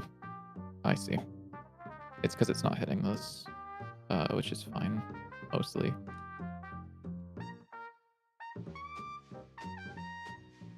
What the fuck is going on over here? By the way, what is this? What is what? Oh, that. Yeah, don't worry about that one.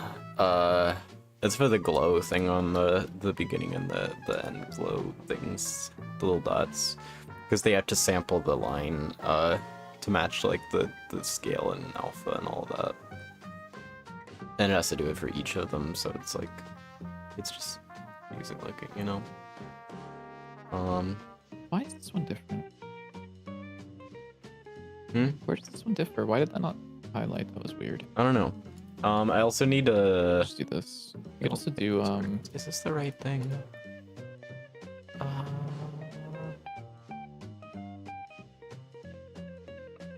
don't think that's the right also do option, this. actually.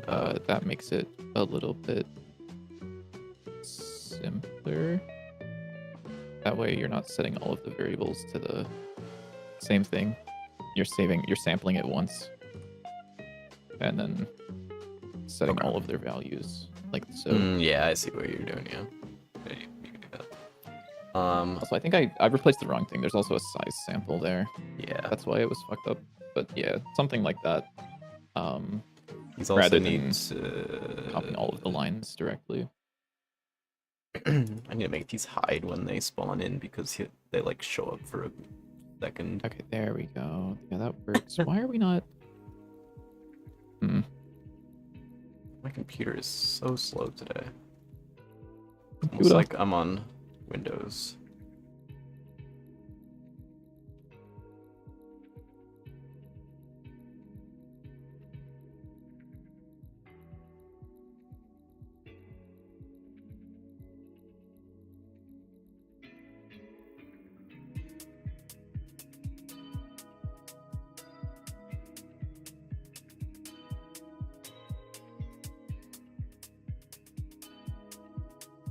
Okay, that should like make them at least not hide.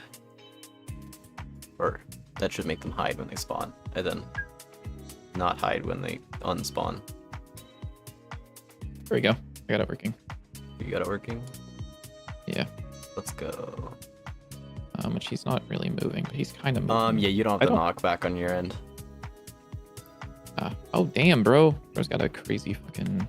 Does this have... Yeah, this has knockback. I can just like forcibly move him. Oh, that didn't look like that was updating correctly. Weird. Huh. Maybe he's not updating. What?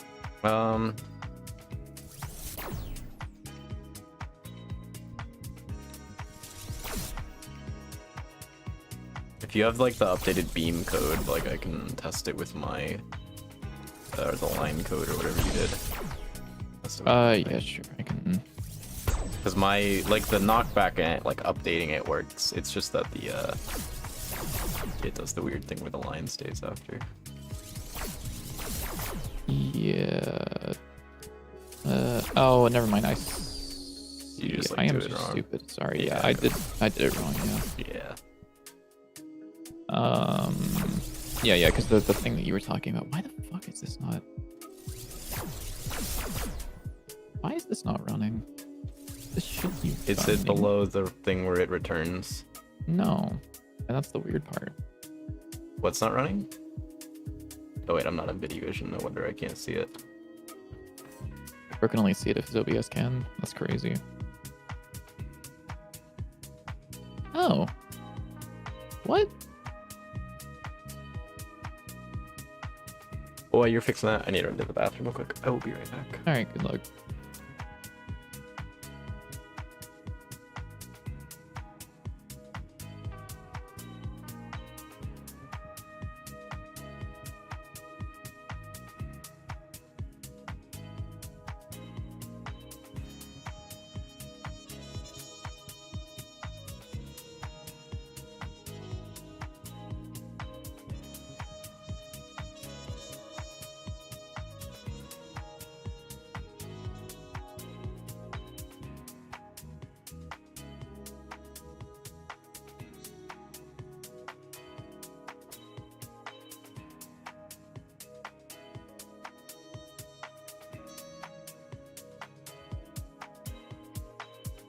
Software engineering is just putting enough print statements to figure out an issue.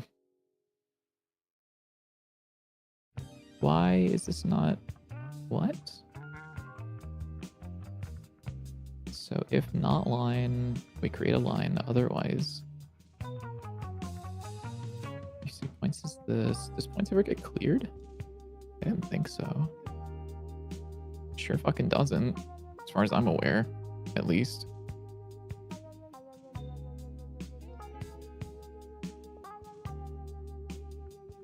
Let me just restart the game. It might have lost a reference somehow because I'm stupid and just hit continue a couple of times.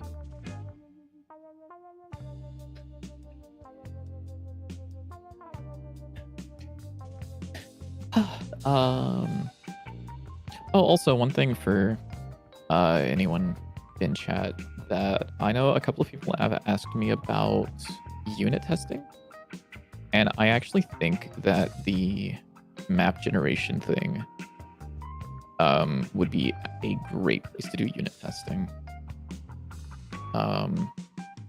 So like after each update or something, we run like a unit test that's like, do the rooms have the expected, like expected to have no errors, or is it fucked up? This is fucked up for some reason. I don't know why this is fucked up. You should not be fucked up. And yet here we are.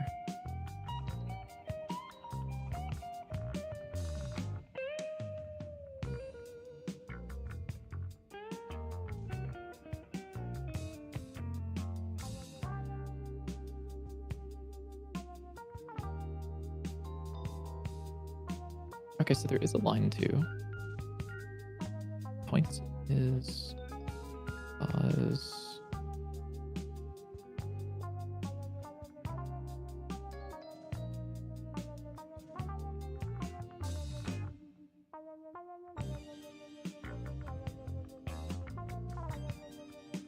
yeah, like I didn't think this got cleared unless I'm like,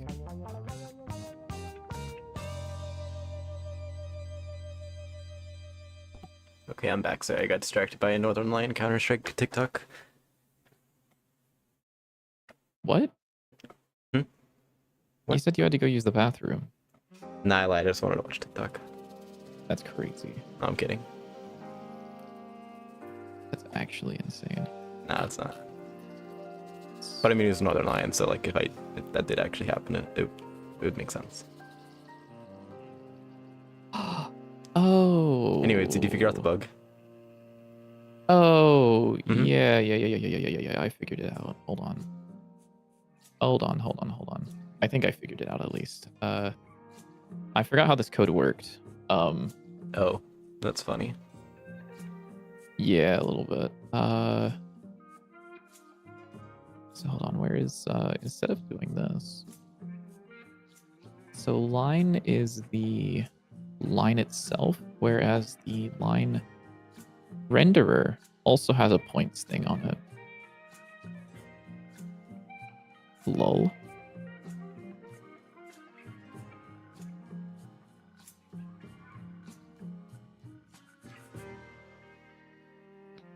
Which does something.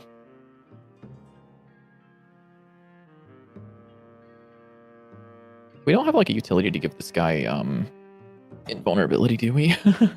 No. Tragic. All right, so this is a new question. Am I using this anywhere? Kind of. Sprite line dot points, line dot points. Line is the line 2D. That's wrong.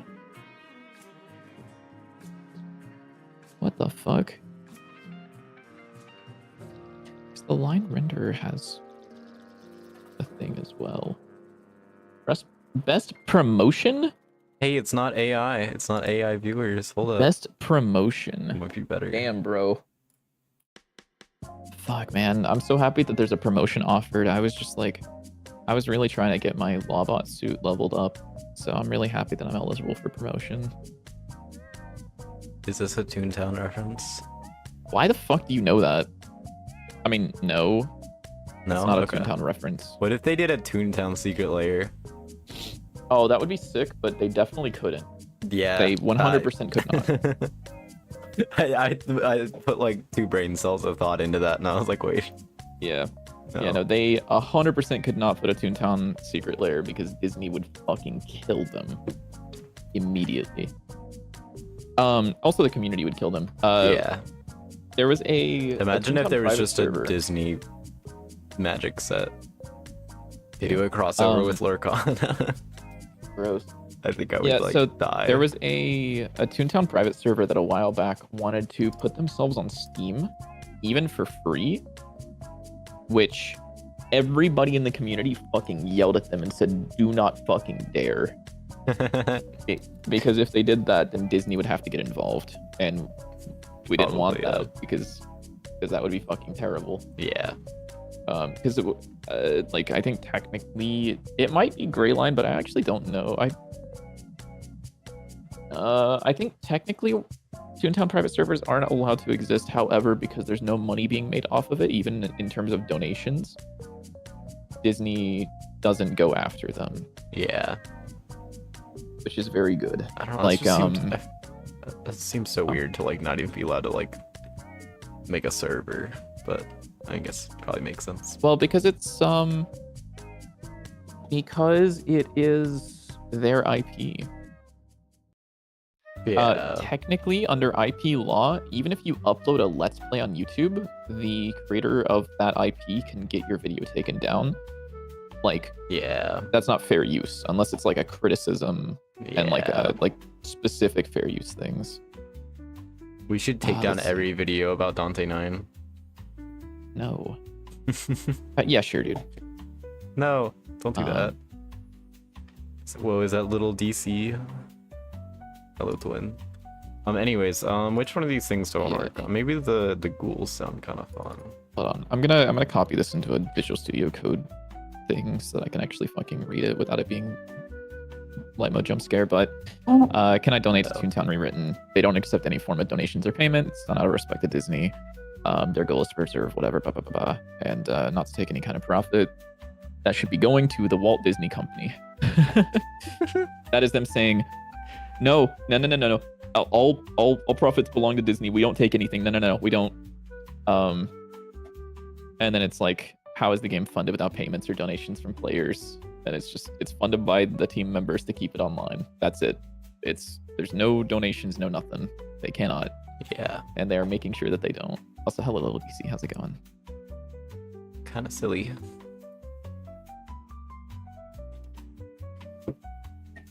Anyways, yeah, the ghouls sound fun. I don't know what I want them to look like though. I'm trying to think. What like size were you thinking of them being? Like little tiny? Like I know when you were drawing your little like sketch of them. they were like little dots, but I don't know if you actually want them Yeah, to be they were like kind of little just dots. I kind of I was thinking they'd be kind of like wisps mainly. Yeah. Rather than just like full on, Yeah, I get what you're saying. things. That way, like if there's a million of them, they don't all like. Yeah, I also think this would be a Overlap great place with to that. use like a more like open-ended texture. So like let me do something here really quickly. Let me gradient Yeah. texture it up. Oh And I'll dear. show you my vision of it. At least partially Or what the like if you have vision any is. references of like other games that have similar looking things or literally anything. Yeah, he's like, please anything other than gradient textures. Yeah. Is what he's saying. No, I got something that I do want to show you that. Just open A Sprite. I'm gonna kill Well, no, you. I have to do it in the engine because of specific things. So for the gradient texture here, it feathers out on the edge here, and the reason I'm thinking it would do that is because these could make use of the additive mode. Where the fuck is that? Is that something I have to set on a material? Yes. Yeah. So How this do could be you not additive, know that? Mm-hmm. so that whenever you have a bunch of them and they clump together, they kind of like they can be very wispy on their own and be like mostly transparent, honestly. Oops. So that whenever there's a bunch of them together, they kind of form like a. Obviously, they'd be a little bit smaller than this, I think. And as they go through, they kind of make a clump that kind of gets brighter based on how many are there. That way, it could be like a line, and there could also be trails behind them. That's an interesting idea. I don't. I don't want to say I don't like it, but Yeah, I feel it like would it's a probably be little bit like- unclear of like what the heck it is. Yeah, no, that's fair. Yeah, I do think they would probably be like pretty fucking small though, just because strong direction. It's a little small. Nice. Oh, because this needs to go to the edge. Yeah. Yeah, that way they clump together and things. But yeah, I don't know. I'll give you Yeah, mostly they up just to it, also but just like that's don't at really least my have much like input. visual clarity of like why are there tiny. What are these tiny little specks flying around? Yeah. There's a Yeah, I know. I motion. see. Dude, they've changed up their marketing. What the fuck? Yeah. I still remember, dude, whenever they went from best viewers to just viewers. Yeah, that was kind of funny. Another thing that I am thinking for them is they should use like the avoidance for navigation. So they like, I was thinking so they don't clump together. Mhm. So they're kind of like, the more you have, the more space they like take up. So you can more easily Yeah. see how many there are, rather than your idea of like, oh, they all kind of like clump on top of each other. Yeah, that makes sense. I think also if they like have avoidance, that makes them kind of hit like one after another rather than just like all hitting at the same time in like a big blob, which I think makes more sense. I think they would still be pretty small. Let me see if I can find some like references or something. I'll just keep you on screen. See if I can. Because yeah, the idea of like a wisp but like kind of evil is like a. That's kind of my thought. It's like a little, kind of a little glowy ball, but like maybe with a little bit of detail. What if they're like little cat ghouls with like little cat ears? Maybe. Wouldn't be like a terrible idea. Why does this line keep coming back? I thought I told you to fucking leave, dude. What the hell?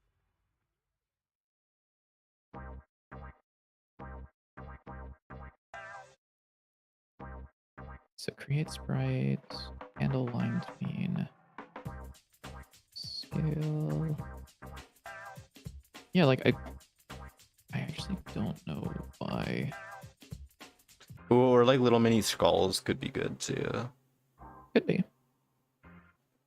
Not against it.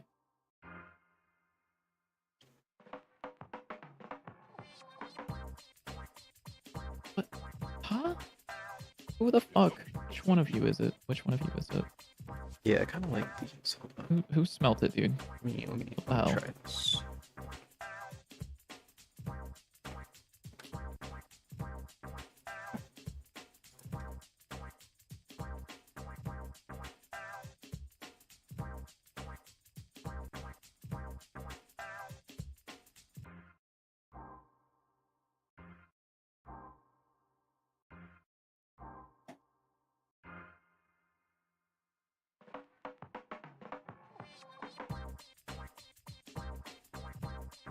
Oh, that was a fun sound.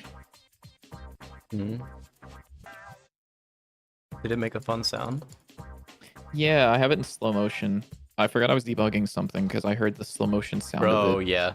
ending the laser. It's very nice. Big It fan is of that pretty one. Why? cool. Light mode jump scare. What did you light mode? And why? I accidentally filled the entire canvas with white. What the fuck? That's evil. Yeah, a little bit. Sick. Okay, who sets this back to 0? Who sets this back? Who was it? Someone did it.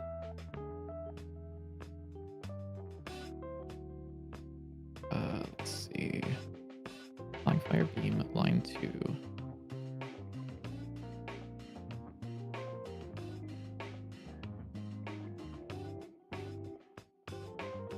So here's like a slightly larger than I think you were thinking, but like a little skull, and we could put like particles behind it.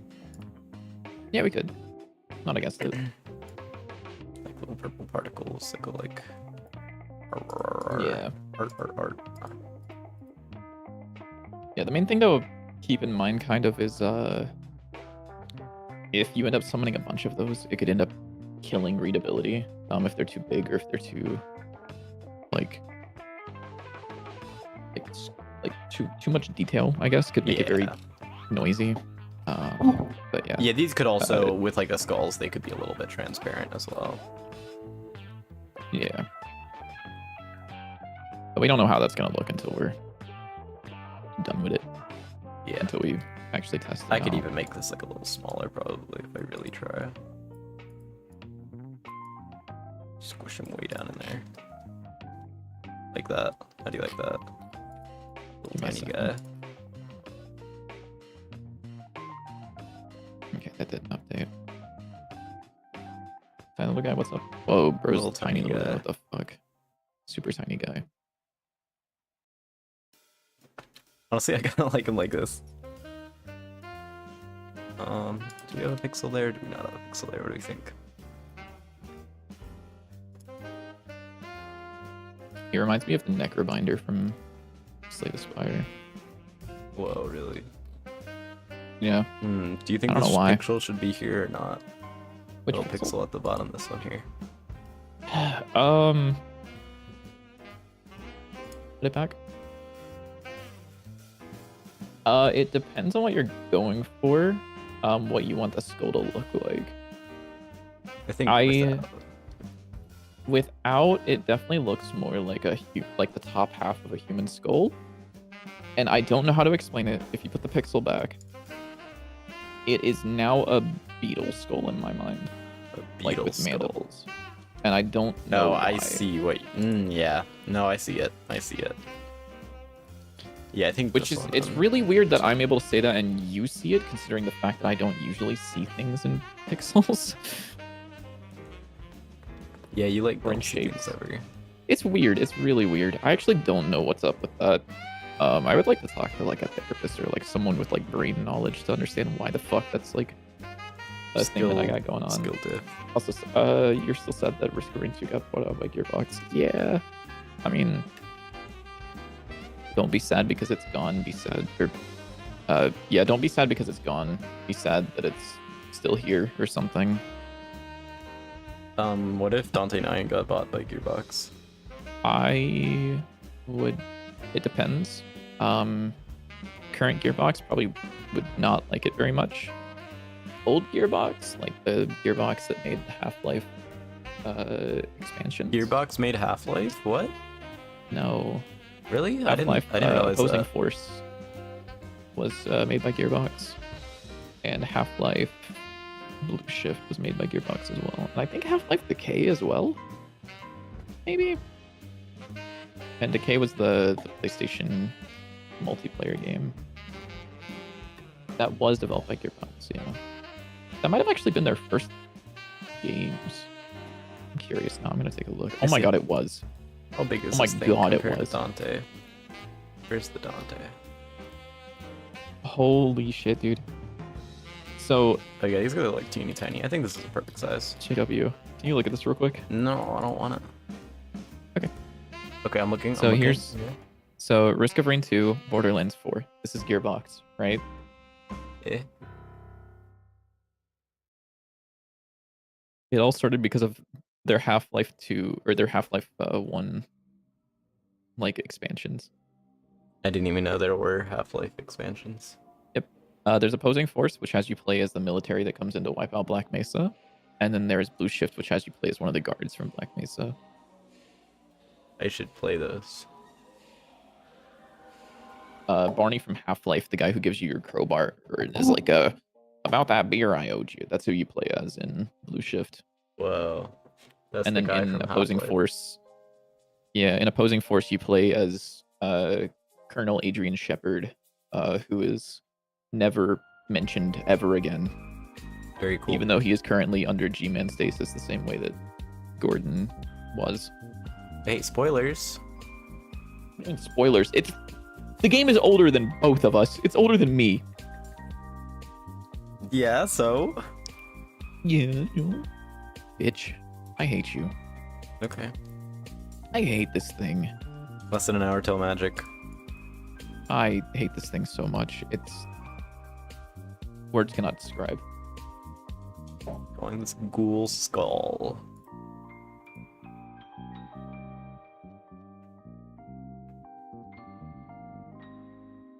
Not to be confused with ghoul skull, which is the magic color combination of red and black. I believe. Yeah? Yeah, it is. I think. I hate Am I you, right? I think. Am I right? If I'm wrong, that would be really embarrassing. Hold up. Oh, are you gonna go through with doing the Dwarf Fortress thing, by the way? The Dwarf Fortress thing? Mhm. Do you know what Dwarf Fortress thing I'm talking about? Yeah, the making the thing. Maybe I'll buy Dwarf Fortress and try. You're gonna buy Dwarf Fortress. Okay, never mind. Yeah, you can kill me. Gruul is red green. I was wrong. It's not red black. No shot, dude. That's crazy. Why is it? No, creating red a black sprite? is Rakdos. Rakdos. I might be wrong on that one too, and that'll be really embarrassing. But I'm gonna stop trying to remember things, and save my. Yeah, card no, that's not a in good my look on file you. system. Yeah.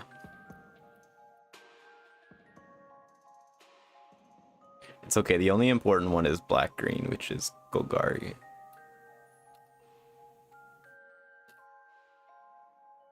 I'll put this in. The fact they Card somehow removed Delta resources. Time from Risk of Rain 2. How in the world does that happen? Doesn't Risk of Rain 2 Why use did they Unity? remove Deltarune from Risk of Rain 2? What? Bad. It is Unity, right? Pretty sure. No, I think it's Oh, hold Bandido. on. That's actually so funny. I was looking up to see whether it's made in Unity, and obviously, being the good person I am, I scroll past the AI overview and immediately start looking at, real results by people. And the first thing is about the Risk of Rain 2's issues.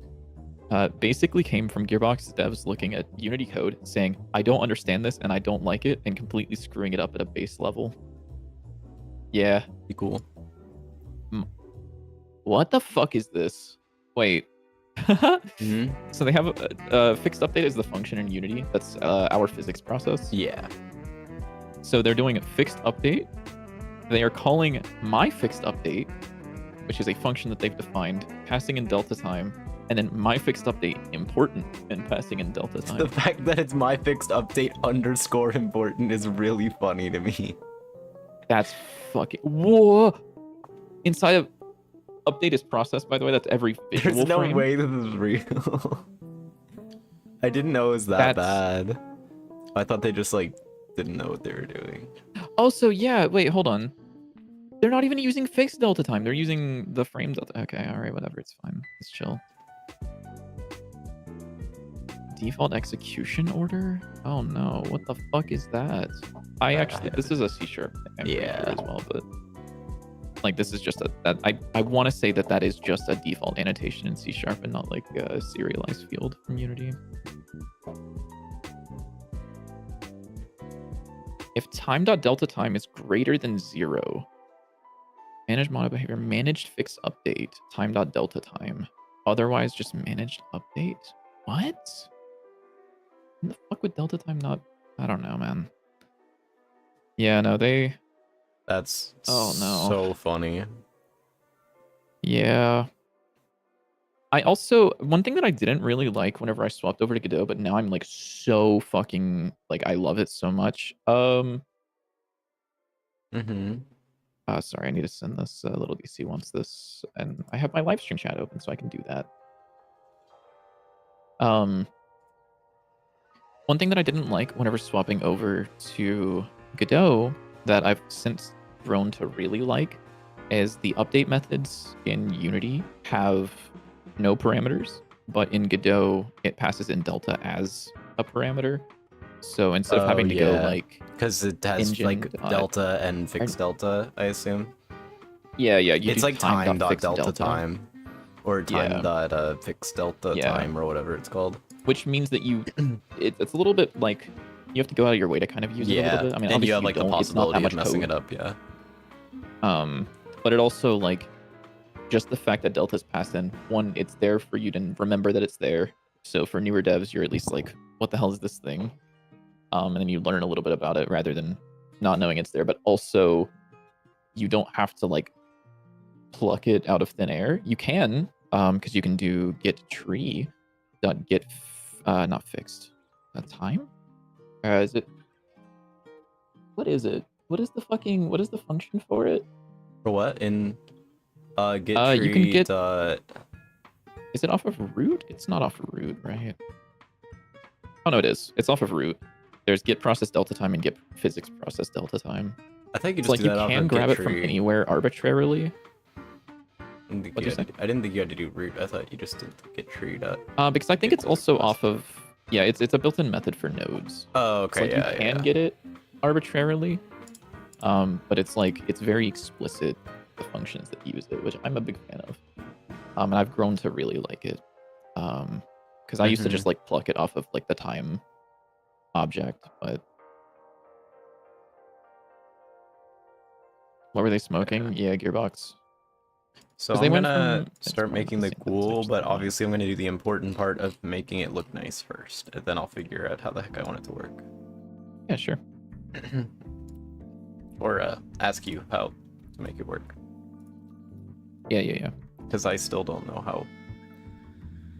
I'll hack to figure that out, because it's like a flying guy. He'll use navigation. I don't know if I could just copy stuff from like the flying projectile guy, or where we have stuff already built for that.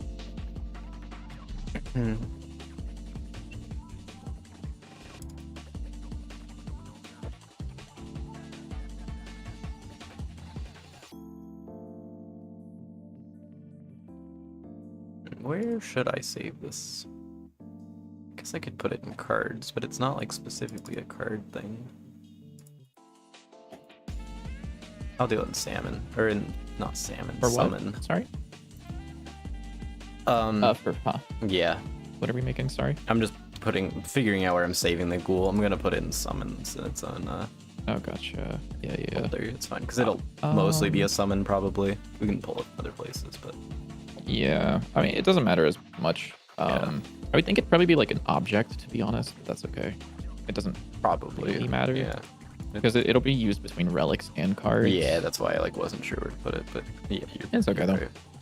If it bothers me enough, or at some point if I feel like doing it, I'll just like lay in bed one night and just fucking rearrange the project structure to make more sense. Because there's a lot of things out of place that shouldn't be. Yeah, but it's also way better than it used to be. Yeah. No wait, this scale doesn't go there.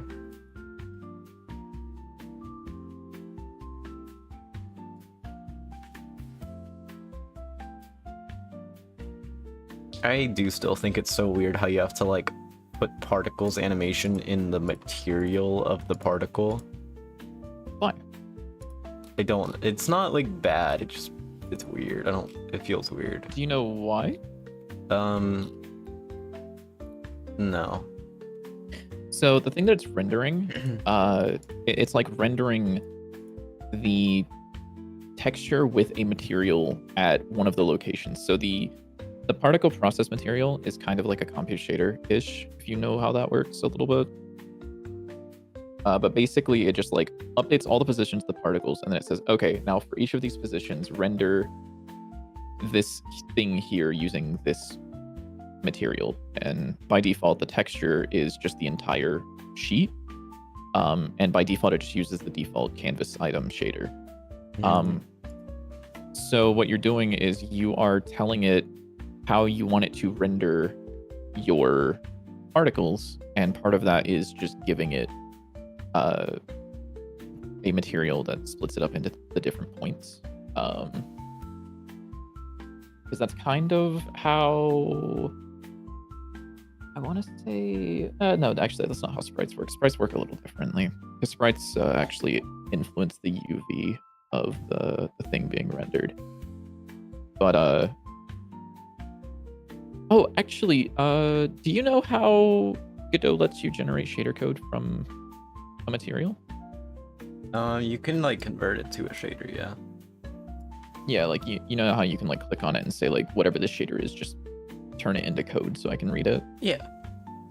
Yeah, I was actually thinking about doing that with some particle process stuff at some point. Maybe playing around with that and doing some evil shit.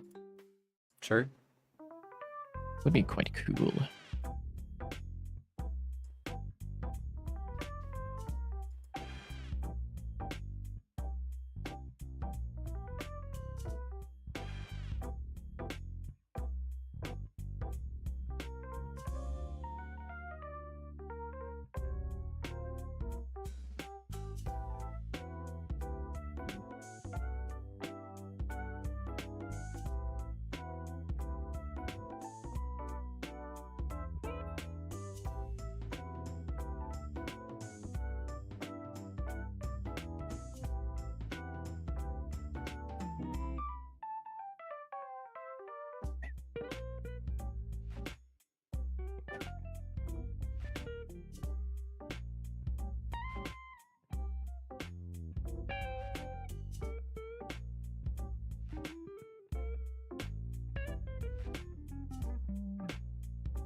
Oopsies.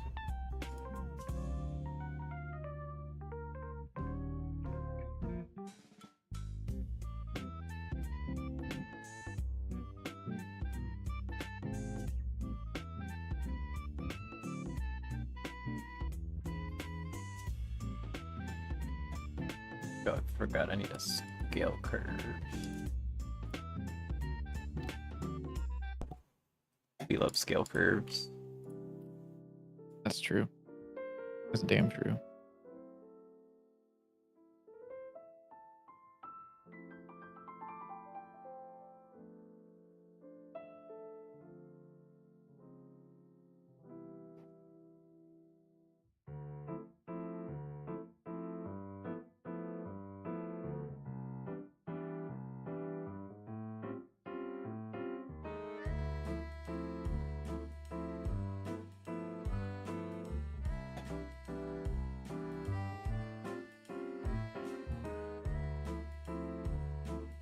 What the fuck am I doing? That's wrong.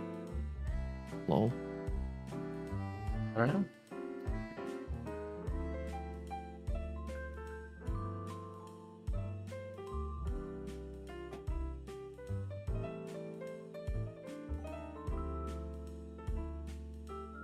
That doesn't look terrible. Could be better, but actually, another thing about it, the closest thing that I probably want them to be like is the eyeballs, where they just like kind of go flying at whatever they're targeting. I forgot those existed. Kind of. I think I'd want them to be a little bit more like I want them to have a little bit more air friction, a little bit more directness, rather than like, Yeah, because the eyeball kind of like too. zooms around a little bit and is like a little slippery. I'd rather this Yeah. thing like start at the player and then just like home in on the fucking thing like very quickly. Mm-hmm. Like it'll maybe start a little slow and then it'll just like zip towards the thing. Towards Yeah, the no, end. it could have a little higher acceleration. Let's see, how am I handling? So I have a navigation. Probably these guys are like fairly simple to set up. Yeah. Navigation agent, eyeball movement. That's like the big thing, right?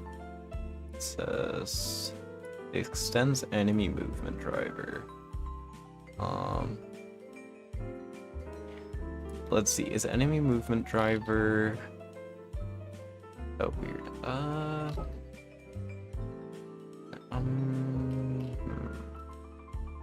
That shouldn't be hard to do, actually.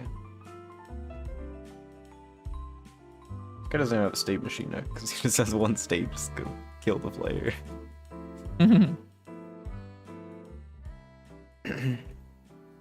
What is up, cats? Meow? That's what I'm supposed to That's say, not- right? That's not right. Oh, I'm sorry. Yeah. You had one chance. It's fucked up.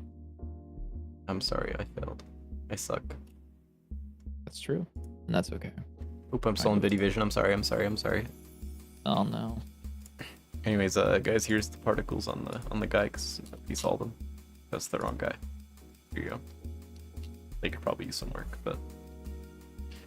Speaking of Steam Machine, so the game release on Steam Machine? Yeah, of course it will. Will it? For the, like, 5 people that'll buy it. It's a Steam Machine, Do you- that's... We're gonna have, like, 5 billion people Yeah. buy the game. Yeah, anyways, I don't see why it wouldn't release on the Steam Machine. It's just SteamOS 3.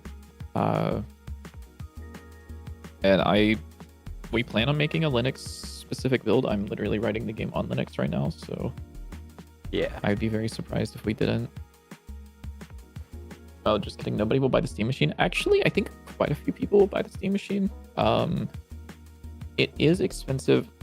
However, I actually think one of the places that it's going to be the most useful is, I'm actually thinking about grabbing one, to be honest, is tournaments for video games, like Rivals of Aether 2. Yeah, because Having it is a really little computer. small. Yeah. Yeah, the form factor is actually really so small. right. The heat flow is good. It's all put together for you. It has the integration with the hardware. I do think it's expensive. However, I think that for cases where you're like, I want to run a tournament and I need some computers that can run games without taking up a huge amount of space. Because like I went to,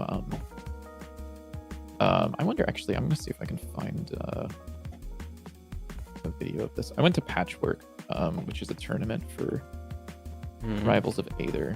Or so the tournament for Smash Rivals of Aether was at it. But excuse me. The setup there was just a bunch of, oh, that was loud as fuck. I'm sorry. The setup there was just kind of a bunch of computers for Rivals, which was like Cases. yeah, it was kind of not terrible, but like midway through someone's set, or like after someone's set, they were like, yeah, you know, we can't use this setup because this specific setup for some reason is just running like shit, and so they had to stop running games on that setup. So just one of the computers was just terrible. Yeah. Also, yeah, for that case, isn't it better to buy a mini ITX PC or a laptop? You kind of have to build things still. Like for a mini PC, you would have to put it all together, which is fine. But if you're like a tournament organizer, it's like way simpler for you to just buy a few Steam machines. You definitely don't want a laptop because of the fact that laptops are very hot. They Can confirm are my built- laptop like yeah, they get is very hot. melting right now. Yeah, their airflow is bad, which lowers the lifetime of it. They are also, the screen is built into them. So for a Steam machine, one thing that's actually really nice is you can have a better monitor that you can just like, you put the Steam machine on the desk, you hook a monitor into it. You have all the ports that come with a Steam machine. You have everything kind of built for you. It's not loud. I don't know if you've ever been next to someone who has like an Alienware PC. but that shit is loud as fuck. Steam Machine, I assume, will not be loud, because it's built for heat dissipation, and I don't think Valve wants the machine to be loud, but we'll find out. I think it does have a use case. I do think it's too expensive. Again, yeah. I think it's too expensive to afford. I think it's probably not too expensive in terms of how expensive parts are these days. Yeah. Because have you seen the image AI. that's like once you've been shopping for PC parts, you'll never stop wanting to beat Sam Altman to death with your hands? Yes, I've seen that like 5 Every billion fucking post of times, a and Steam Deck has it in the it's- comments. Yep. It's so funny. No. Um, I keep seeing also, I kept seeing posts on Twitter saying that like Steam is so cooked because of the prices of the Steam machine, and now that they're like now an evil company. I saw somebody saying that like for sure, all dude. all gaming companies are terrible now except for Nintendo, and everybody in Oh, the comments no. was just destroying them. What a It was fucking hilarious. what a crazy thing to say. Because it was like a bunch That's of a- other companies like increasing their prices, and then it like goes over to the Nintendo with the Switch 2, because it's like, yes, technically less expensive, but like, Yeah, no, that's crazy. God forbid you try to buy like 2 games on Switch for less than $100. Yeah. It was really Also, funny. Avocado Friend said, would Rivals work on a Steam machine? You've heard that there are compatibility issues with online games that do NetSheet software. For clarification, I'm talking about Rivals of Aether 2, not Marvel Rivals. Just in case that wasn't clear, which you might be thinking I'm talking about. I don't know if you are or not, Marvel but Rivals also might Rivals be of the Aether worst 2 game of doesn't all have anti-cheat, because it's a fighting game, where like tournaments in person don't really have to. Yeah. Yeah, you love key cards that will get stolen from you, dude. Also, one thing, someone's like, "Oh, why the fuck would I ever buy a Steam machine when I could just buy like a PlayStation 5 or some shit?" And then I think about the fact that you have to pay for online for a PlayStation.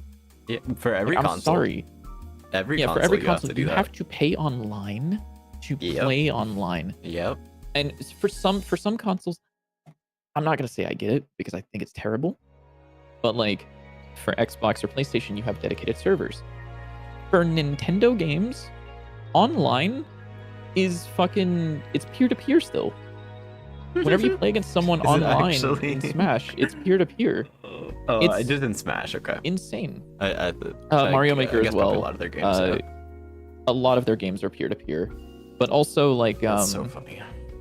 but also, even if it wasn't peer-to-peer, the way that they handle online is if one person has a bad connection, they will send one frame and wait until that person's internet says, all right, good to go, and they'll send another frame, and it will pause the game for people who have good internet because of the one person who is bad. There's no like rollback. There's no like if you play Mario Maker against with someone who's like got really shit internet, the game runs at like 5 FPS just to like make up for the fact that they have terrible internet. That's kind of fire. Yeah, Yeah. gotta say. Xbox Series S is cheap. $8 a month is worth it. Is it? I mean, Is it? if you just want to play Xbox games, maybe. Yeah. There's also, I mean, the other thing is there's a lot of games on PC that are not on consoles. Like, old school roguelikes, I'm just gonna say is like one of them. Like, they're Caves of Cut is on Switch. That's cool. But like, if you want to play a game with a keyboard, you can't really do that on console. Yeah, there are and so many if you have a games that Steam you machine, just- you could get a Bluetooth Even if keyboard. it's technically on console, it's just like painful. Like any Yeah. kind of simulation game, any kind of like strategy game, there's just so much like Yeah. UI Also- that it's torture to play. Yeah. I remember trying to play Also, Kerbal for what Space Alcor Program on says- console. Yeah. Yeah. You can also emulation's a thing. So you can play any generation of console previous. And that's like really cool. I think that there's a lot of merit to it. I don't think that it's worth it for most people. Definitely not. It is, however, the Steam machine is cheaper than my computer was in 2016. Like my pre-built computer in 2016 was like I think $1,200. And the Steam machine is cheaper than that.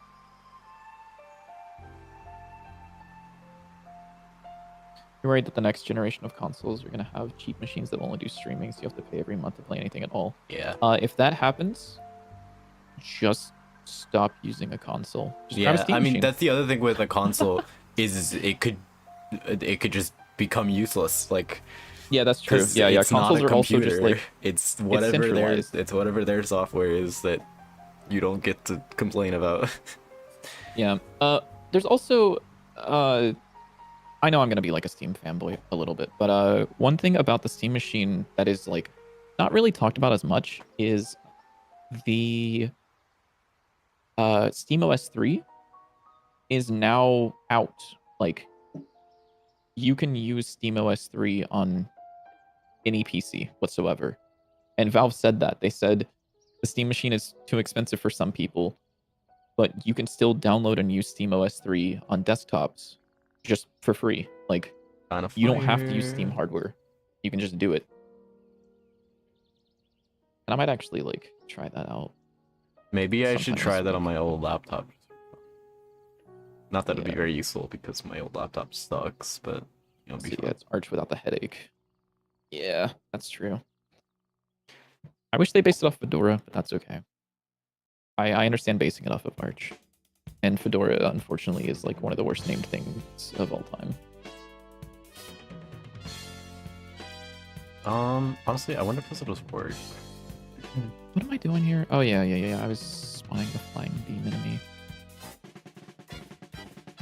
Alright, buddy, I need you to do things.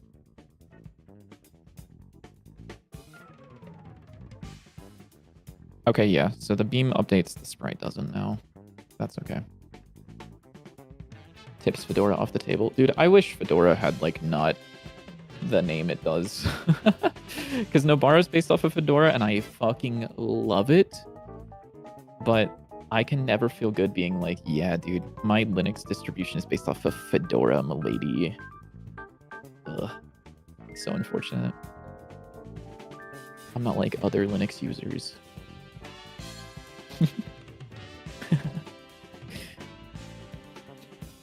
Let's see. Glow dot global position is equal to global position.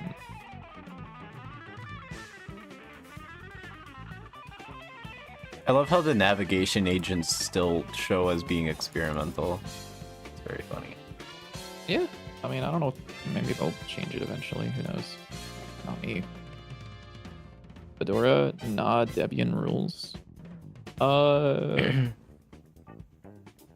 I'm gonna disagree, but that's because I'm biased, and you're biased, and we're all biased, and that's okay. We are all biased. And Arch for geeks and femboys. All right. That's crazy. And then you have like the thing for absolute fucking goblins that are like insane, called NixOS. What is Nix based off of? Is it? Is Nix based on NixOS? Excuse me? It's from scratch? Oh my god. I don't like that. I'm gonna I put don't these like guys that. on the same navigation layer as the bees and hope that nothing breaks. Okay. It's fine, probably. Wait, why are the bees on a different navigation layer than... I don't know. What? Oh, Um, for avoidance, maybe? Yeah, for avoidance. That's mostly I what see, I it's for, see, I yeah. see, I see. So that way, like, if they're trying to hit an enemy, they're not like, oh, this is a thing I should avoid and not end up hitting them. Yeah, I mean, I wouldn't even give them avoidance, to be honest. I don't know if the beats have avoidance. I don't remember. Actually, yeah, I'm pretty sure they do. I think. No, But because I wouldn't give the skulls avoidance because having them kind of clump together with their particles would like be nice because it kind of creates like a plasma kind of thing. The problem is with that is avoidance. If you don't have it, they will literally just stack on top of each other because they'll all try to take the most optimal path, and that'll just end up with them all following the exact same line, and they'll stack on top of each other. Mostly fine. We can mitigate that by like offsetting their direction just a little bit. That's what avoidance is for. No, And I mean, avoidance you can doesn't do tone that. down Avoidance the tries to make them avoidance. avoid each other, but we could be like, no, just go like up a little bit more, like give them a slightly different starting velocity so that they. No, no. It's fine. That's not I'll let how it you fuck with it. works. But I'll probably Yeah. let tear it down, and that's okay. And then I'll see if it's better, and if it's not better, then I'll fucking revert the commit. All right. From what I've worked This is with interesting. It's navigation, entirely rebuildable on the avoidance machine. is what we want. Yeah. Because without it, they will just like all stack on top of each other and look bad. Speaking of, still need to figure out if we want to do anything about that with the ground guys, because they do that sometimes. Probably. Yeah, Nyx is definitely interesting for building the identical setups on everything, but like, I'm not gonna lie to you, I don't really get the use case of Nyx in like a desktop environment because I don't often switch between my home computer and a new computer often. Like, I'm not like, oh man, I can't wait to set up my environment again on like a different machine. It's like, I'm just on this machine, so here we are.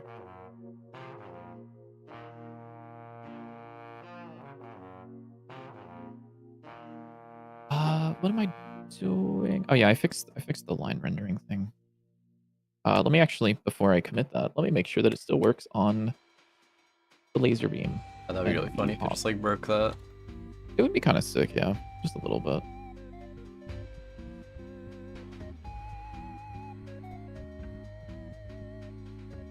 Look at Where's him the laser go. beam again. Laser beam Bitty, is... bitty. They're kind of beautiful. Shit, whoa, dude. They're actually Look at kind of him go. amazing. Did they just follow you? Yeah. Ah, But see, this is with avoidance. yeah. Did they go to like a target? Yeah, the player is the target. It's just their Oh. acceleration is like slow enough that they like overshoot, and they'll go past, then try to go back, and then go past, then try to go back. But they actually look kind of sick.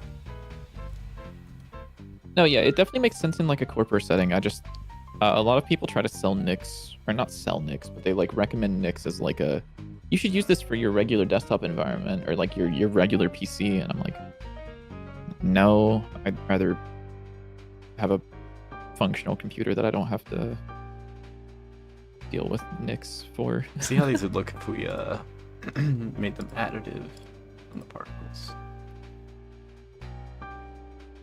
Will that update, or will it not update? Oh, look, it does. Oh, that looks terrible. Yeah, because it's too bright, and they're also not very they're not fuzzy, so it becomes like very harsh lines of white. Like Yeah, but we don't. particles that are additive would make Yeah. they typically are better with like blurrier Yeah. textures. The only issue with that though is it's not really pixel art. It's because it's blurry and weird. And like gradients like that just don't work very well in pixel art. Okay. I'm lagging really bad, but I think that's just because Yeah. I'm streaming and lots of People who things always happening at reinstall once. Windows, it makes sense. I don't. Who's reinstalling Windows on a regular basis? I've installed Actually, Windows never mind. like once on this, and that's it. These guys, My they brother almost feel like a reinstalled Windows liquid. relatively young. Yeah. Makes God, sense. sick. It's like kind of how Liquid works in like a Yeah. simulation thing. The amount of particles might be a little much, but I'm a big fan. We totally should make it. Wait, what if we made it that if there is no like target, they just follow the player around like this? That would be kind of fire. Maybe, yeah. I They're kind just of realized this is literally What's just up? grave skulls from Deadlock. Like literally Yeah, it one sure to is. one. I'm pretty sure they're even called ghouls. Yeah, so the I had a very different idea in mind, to be honest with you, but that's okay. I don't care. I like them. I like these guys.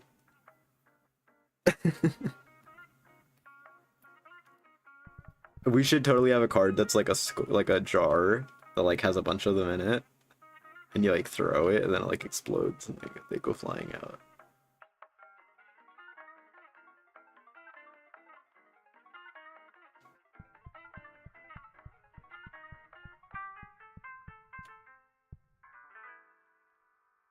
Also, by the way, I just literally just one-to-one copied the eyeball Jeez. movement driver, and it worked. Oh, the eyeball movement. Yeah. I basically just had to remove the stuff that was referencing enemy, and then it Was worked. it does it have like parameters for like friction? Yeah. What if you turn those up? It's actually acceleration, not friction, but whatever, because friction isn't really a thing in the air. I mean, I guess it's like air friction. It's called air friction, but yeah, it's fine.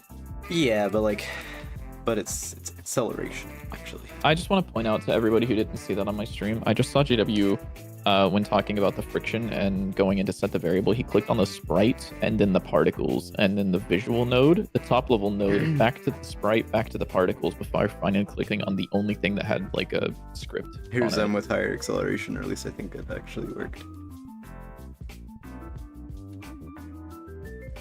It actually looks really cool with the avoidance because they all kind of just like bounce off each other. Maybe like 100 acceleration. Yeah, now they're even faster.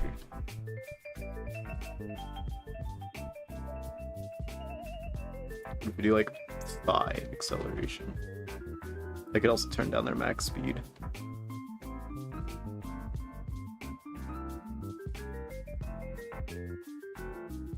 Is that how we spread poison throughout the levels? We just spawn a bunch of things in the drift like this and spawn like cloud particles behind them?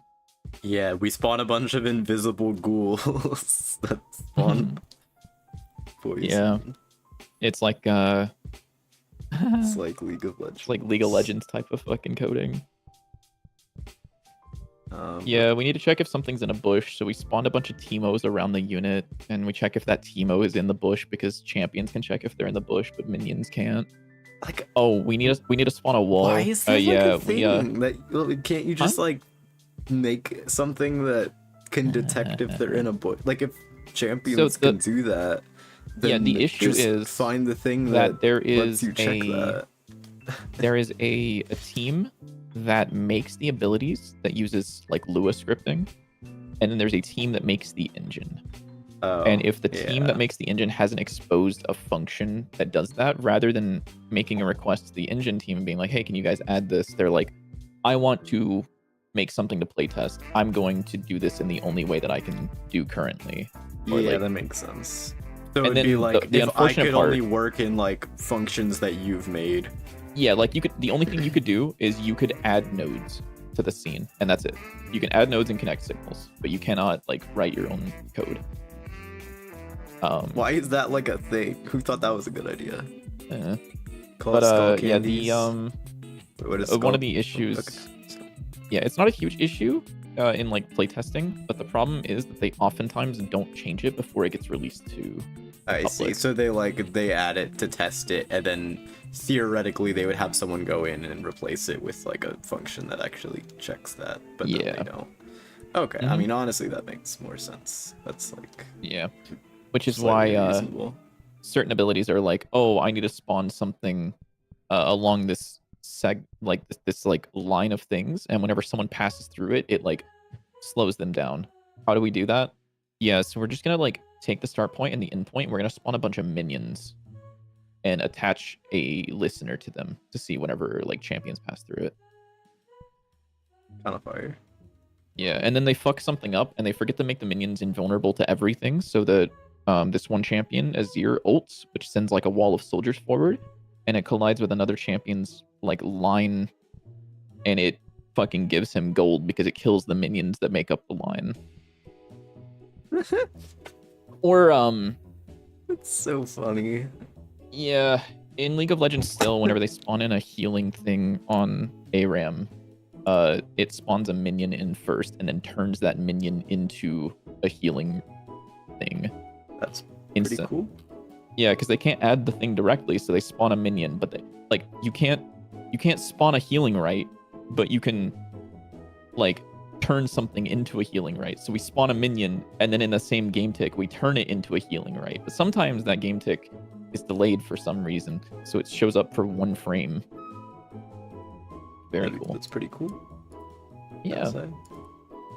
And that game is worth like billions of dollars. And you can see little hints of that whenever I spawn in this flying beam enemy.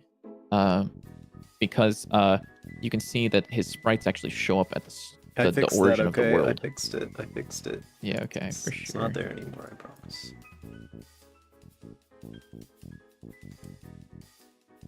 At least I think I did.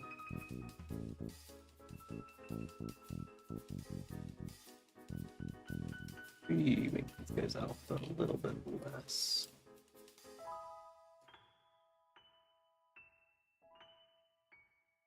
Yeah, I think I like that better. A little more wispy.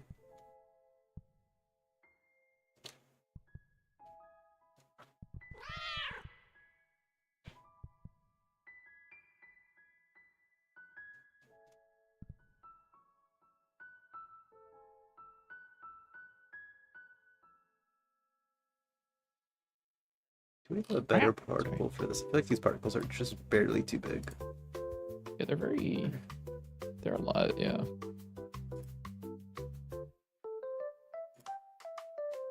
Let's see. What do we got here? What a fucked up world we live in. I was like, man, I'm gonna work on some elemental effects. And you were like, oh yeah, here's this beam stuff that I want to fix. And then I'm fixing the beam stuff, and you're making the elemental effects. What the fuck, man? I hate this shit. I hate this place. This might look better, maybe a little bit. Oh, they're like too small. Dude, I really like that the game has gotten to the point where I have to ask the question of, do the cards know about their own projectiles? I don't know. Like, what's a good name for something that's just like a gun that shoots something that does like a bunch of knockback rather than damage? Why are you making this? Just because I want it, if it's easy to do. Doesn't look like it is. What are you trying to do? I just want to make it so that it has higher knockback and no damage. That shouldn't be hard to do at all. You just make a new card, duplicate one of the gun scenes, I and did. then change Yep. the values. Where's the knockback at? Am I stupid? I don't remember. It's in there somewhere. I don't either. I don't see I can it. find it No, for you. it's Give me a second. AK ability. That's the one that I copied. Is it part of the scene? I think it's part of the scene. The projectile scene. It might be. It's part of the projectile info, I'm assuming. It seems. It's not. Yeah, it should be in the projectile info, but it's not. I don't think. Or.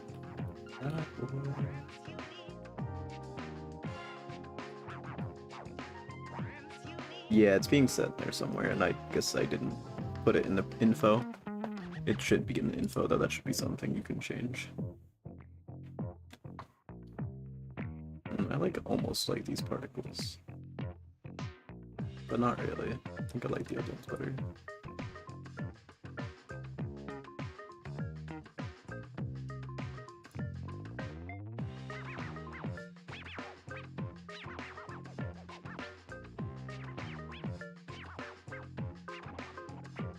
Oh, that's fun.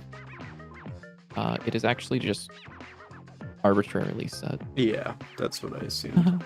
Like just in the shoot function. Yeah, that makes sense. It should pull add from like the info somewhere. I'll just add it as a export var that we can set on the card.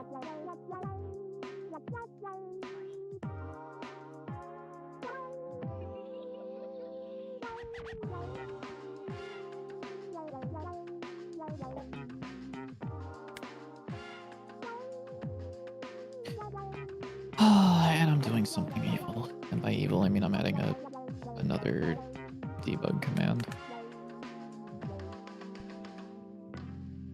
Uh-oh, which is? Add a card. Yeah, that's probably not a bad idea. I mean, just having like most of the debugged stuff as Yeah, you got this. Yeah, it's chill, dude. Don't even worry about it. I know what you're trying to say, and it's fine. commands in There you go. the console. Yeah, sorry. It's almost magic time. Yeah, my processor is a little slow. All right, you need death, I think.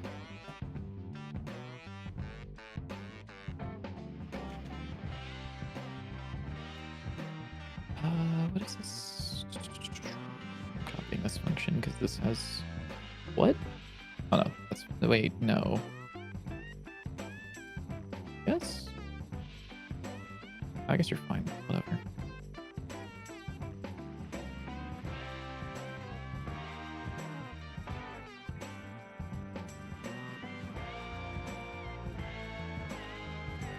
Something's not quite right with the particles. I don't know.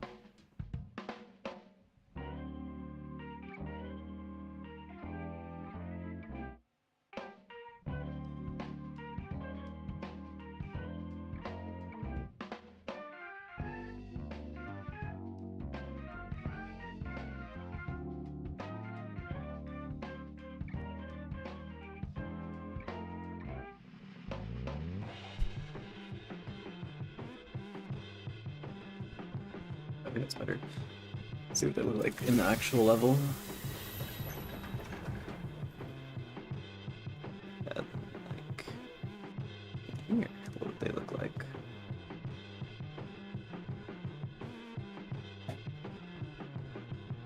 Yeah, those are fairly readable. Might even like want to make the skulls themselves like a little darker so they don't stand out quite as much. But I think it's a good start.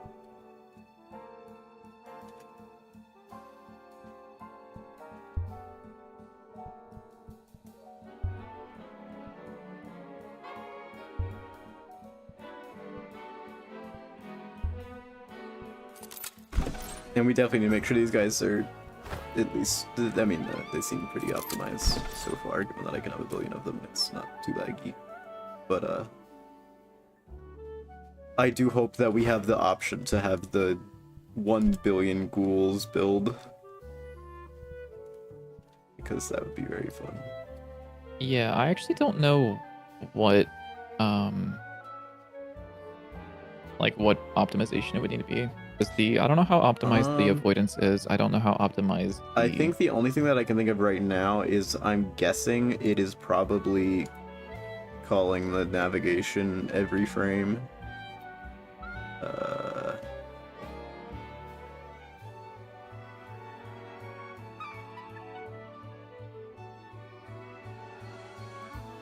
Yeah, it is, but I don't Yeah. think that would. I don't think that would change too much. Calculating navigation can be decently expensive. I think. Not that I know these things very well. But like of all the things going on here, that's like the main thing I think of besides just like rendering a million things on screen. Yeah. And we know that the particles tend to be fairly well optimized. I mean, this is running, I have like a million guys right now. I'm streaming and it's running fairly smoothly, so like, I don't think it's a huge issue quite yet, but that's like something to keep an eye on since ghouls may be a lot of things.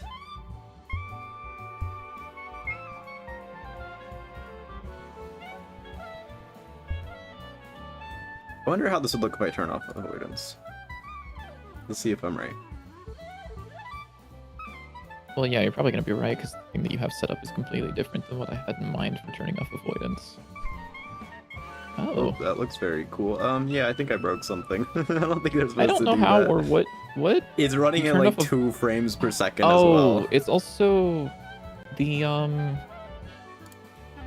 doesn't the thing, like, get its velocity from the avoidance? So if the avoidance is turned off, it doesn't do that anymore at all? Set the radius to, like, 0, or, like...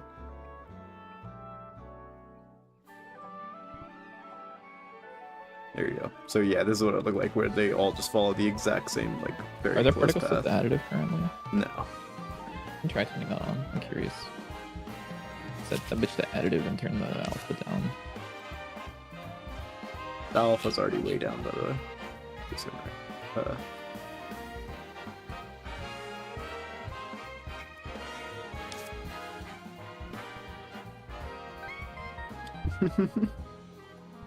Yeah. Oh, there also Something. another issue is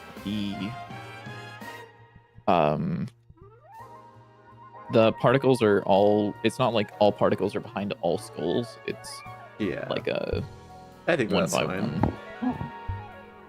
At I least mean, for maybe for the thing if that I we was have the avoidance, yeah. picturing in my mind, it's different. Yeah. But yeah, that's okay. I'm not a huge fan of the ghoul fireball.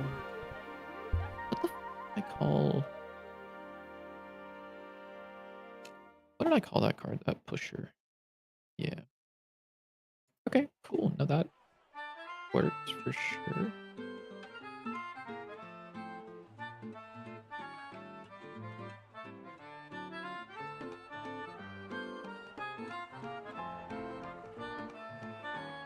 So if I turn down some of these, that might also improve the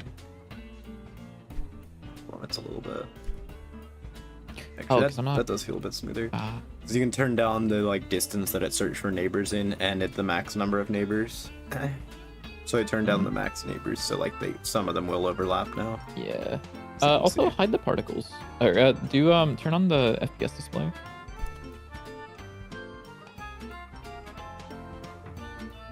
Debug draw. Debug Keeping draw. it's Yep. I don't like that as like a button to pop all these out because it doesn't feel like it's an option. But I'm still stupid, maybe. 40 currently. Alright, if you hide the particles, does it make a notable difference? No, not really. Now, if Maybe- you maybe like a turn few. off the emitting property on the particles as well, I don't think that is technically stopped, even though they're not visible. Yeah.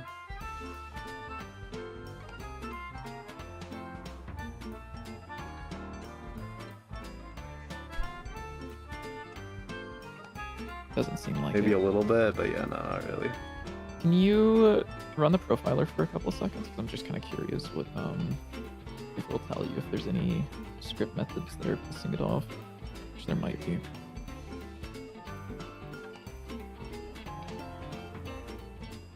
It's like it's mostly just physics time based on what I can kind of see. Go to one of the frames. Yeah. And then scroll down to script methods. Yeah, right there. Script functions, movement driver, apply knockback. Must be the second highest. Apply knockback, really? Is it because Oh, apply knockback has a hold on. I think it's because apply knockback has a lerp in it. Oh, it's because it does a bunch of I wonder what I could do to speed that up actually. I'm a little confused why it's calling that though. Where is it calling that from? It'll tell you, I think, if you hover over it. No. No, does it just say? It just says movement driver to apply knockback and then the path to the movement driver script. Well, it's a fuck ton of them, so I'm assuming it's the, like the movement driver for the ghouls. Is that it? Yeah. Oh, apply I see. It knockback. is calling apply knockback. It's just that. You could actually like get rid of that because the ghouls won't be knocked back. Yeah. Yeah, it's just because I copied it over from the. Yeah. Doesn't really make a It's notable like difference though. huge, Still, that's okay. But yeah, that's still something. Yeah.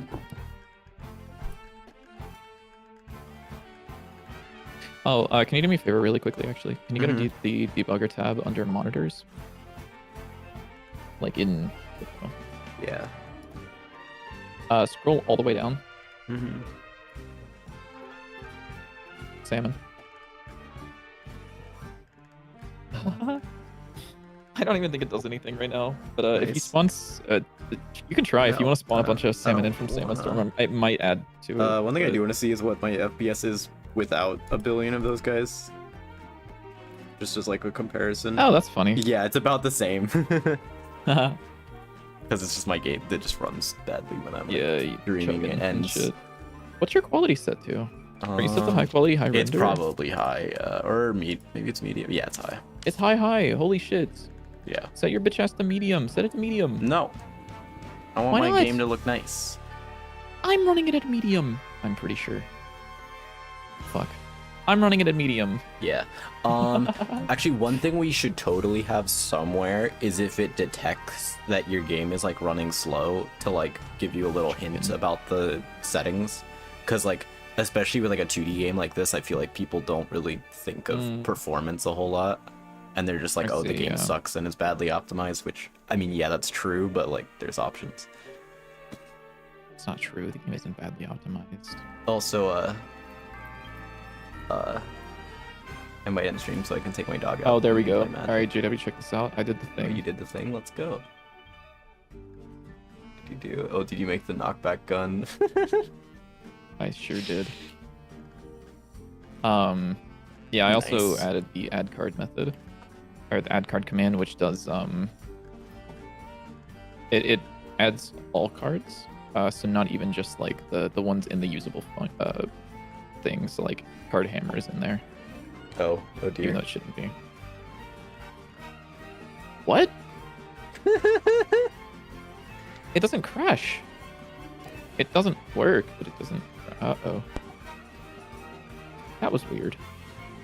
That was really weird. Was weird. I don't know what happened, but interesting. It's okay. It's because of hammer, probably. Yeah. But yeah, adding that was it's so fucking fast. I love this debug menu so much. The debug console was definitely the right move, and I am so happy that I get to say that because I know it pains you to hear. Nah, not really. Nah, not really. What the hell? You hear that? That was weird. Anyways. Static over all the cards. Dictionary. String. Which would be the card name versus the scene name. So I would like to do this.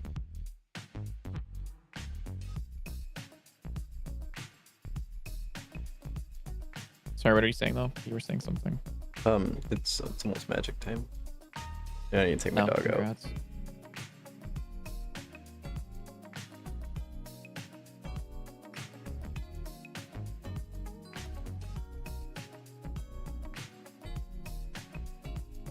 What a weird thing for me to be doing. I'm just like ferrying around this fucking line of code as I'm copying and pasting from functions. I'm like pasting it into the void, copying an entire function, and then cutting it from the void, and then fucking putting it back. Which is weird. So this is all of these path.get file. This could actually be .git. Nah, get file's fine. Get file dot get base name. I think I'd rather have. And then for this would be for all card string in this. And then if card contains this, out.append card. And then same thing here, except this would be string in all cards. If card name equals that, then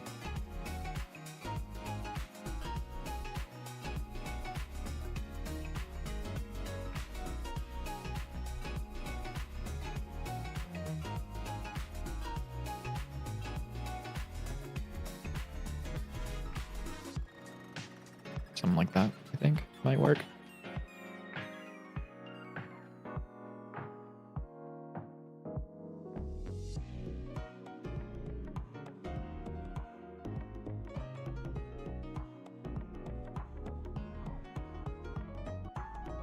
There we go, that works. Hooray!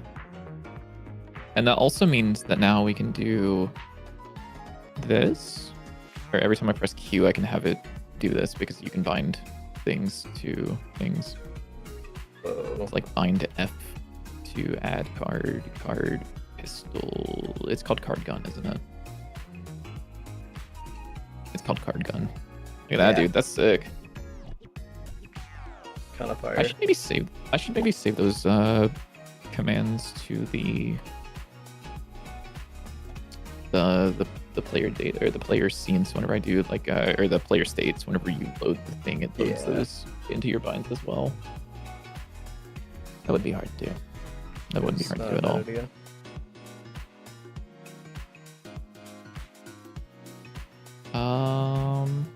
Let's see.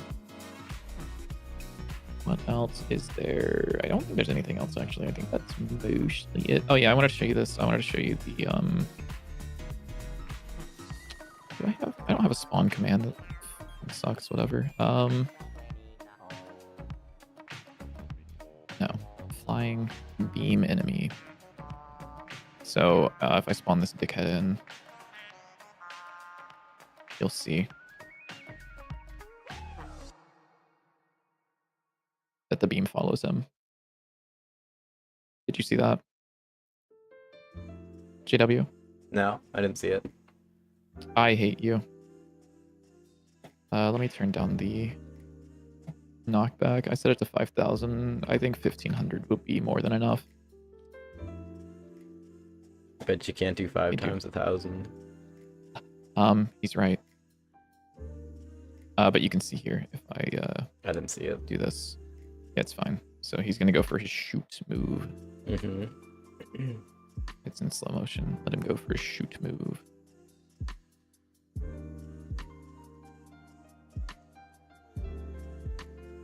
And you can see that it follows him. Very cool. Yeah.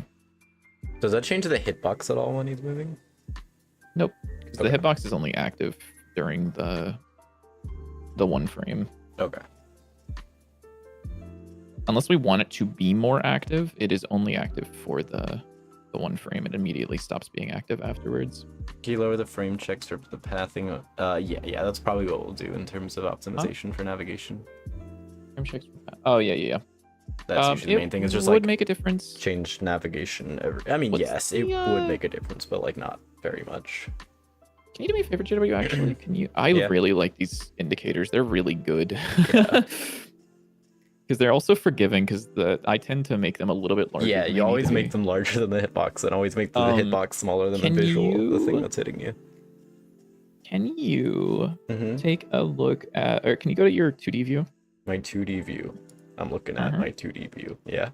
Okay, thank fuck. All right, I just had to make sure that you didn't like somehow make this like a super complex collision shape. No. I would. The salmon were a rectangle for some reason. Oh, I would never do that. Yeah. Anyways, I need to go take my dog out, so I'm ending stream. Oh, sorry. I'm glad you guys understood by difference you meant gameplay difference. I didn't. I was thinking performance. Gameplay difference? No, it wouldn't make a difference at all. Yeah, that's what I was saying. Is no, if you change the. Oh, I didn't hear. That's that. Well, that's what I assumed. I thought you were meant answering as well. Performance. No, well, I would. Yeah. No, it would not make a gameplay difference. If it did, we would update it in a way that it wouldn't. Yeah. Like, honestly, if we were to, I would say even like every half a second. I mean, like, half a second is not like a super long amount of time. Like if I were to do like temp time 0 and then just like console.print if temp time is less than or equal to 0, temp time is equal to 0.5, and then else temp time minus equals delta. Like if I were to do this, oops, I forgot the colon. Like 0.5 seconds is still quite often. And you would not notice a difference because like as you go by an enemy, it takes you like half a second to go by them, so they would update in that time.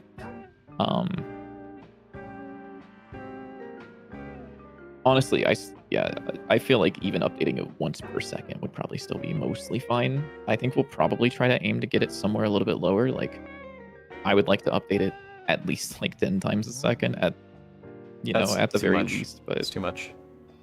That's too much. Fuck. Yeah. I think, what is RuneScape? RuneScape runs on a 1/6 of a second tick system, right? Is that right? Yeah. How often are RuneScape ticks? No, sorry. I was wrong.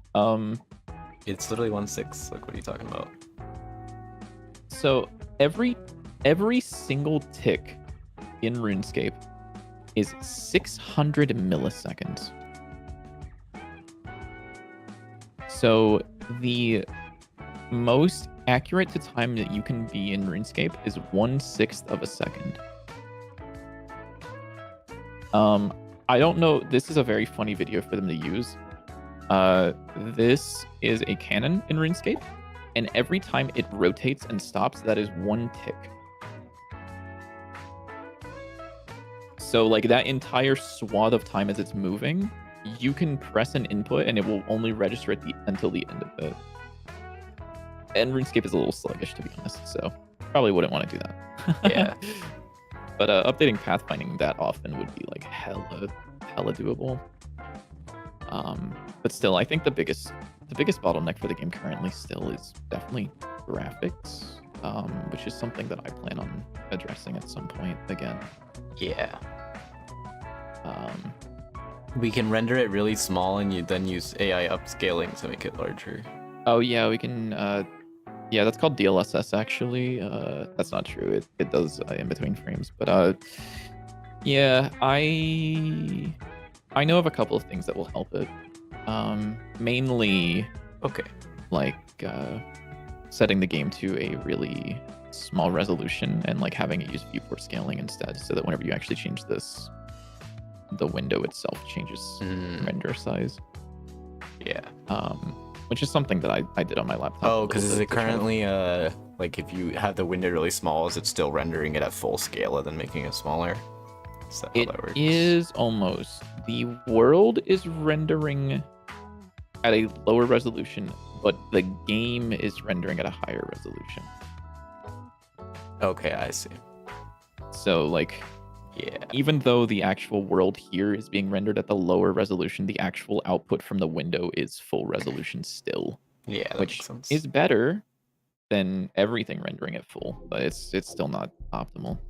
I noticed that I got like some decent frame boosts whenever I tried to convert it to viewport scaling, but that takes work, and I have to figure out how to not have it look like ass. But anyways, yeah, I think we can call it there. Yep. Probably. Yep, you can. Yeah, he wants to fucking leave so bad. True. He I want hates to play this place. Magic. He hates everybody, I by the love way. Magic. He was actually talking to me about that. No, that's not Unfortunately. true. No, that's not true. But anyways, thank you guys for hanging out. Thank you guys for stopping by. We will be back on Thursday, 6:30 p.m. EST, probably, provided nothing else changes. Yeah. We didn't stream on Sunday because JW was like, it's Father's Day, and I was like, I'm not streaming alone. So True. and then JW also got sick like the week before. So, but catch you guys later.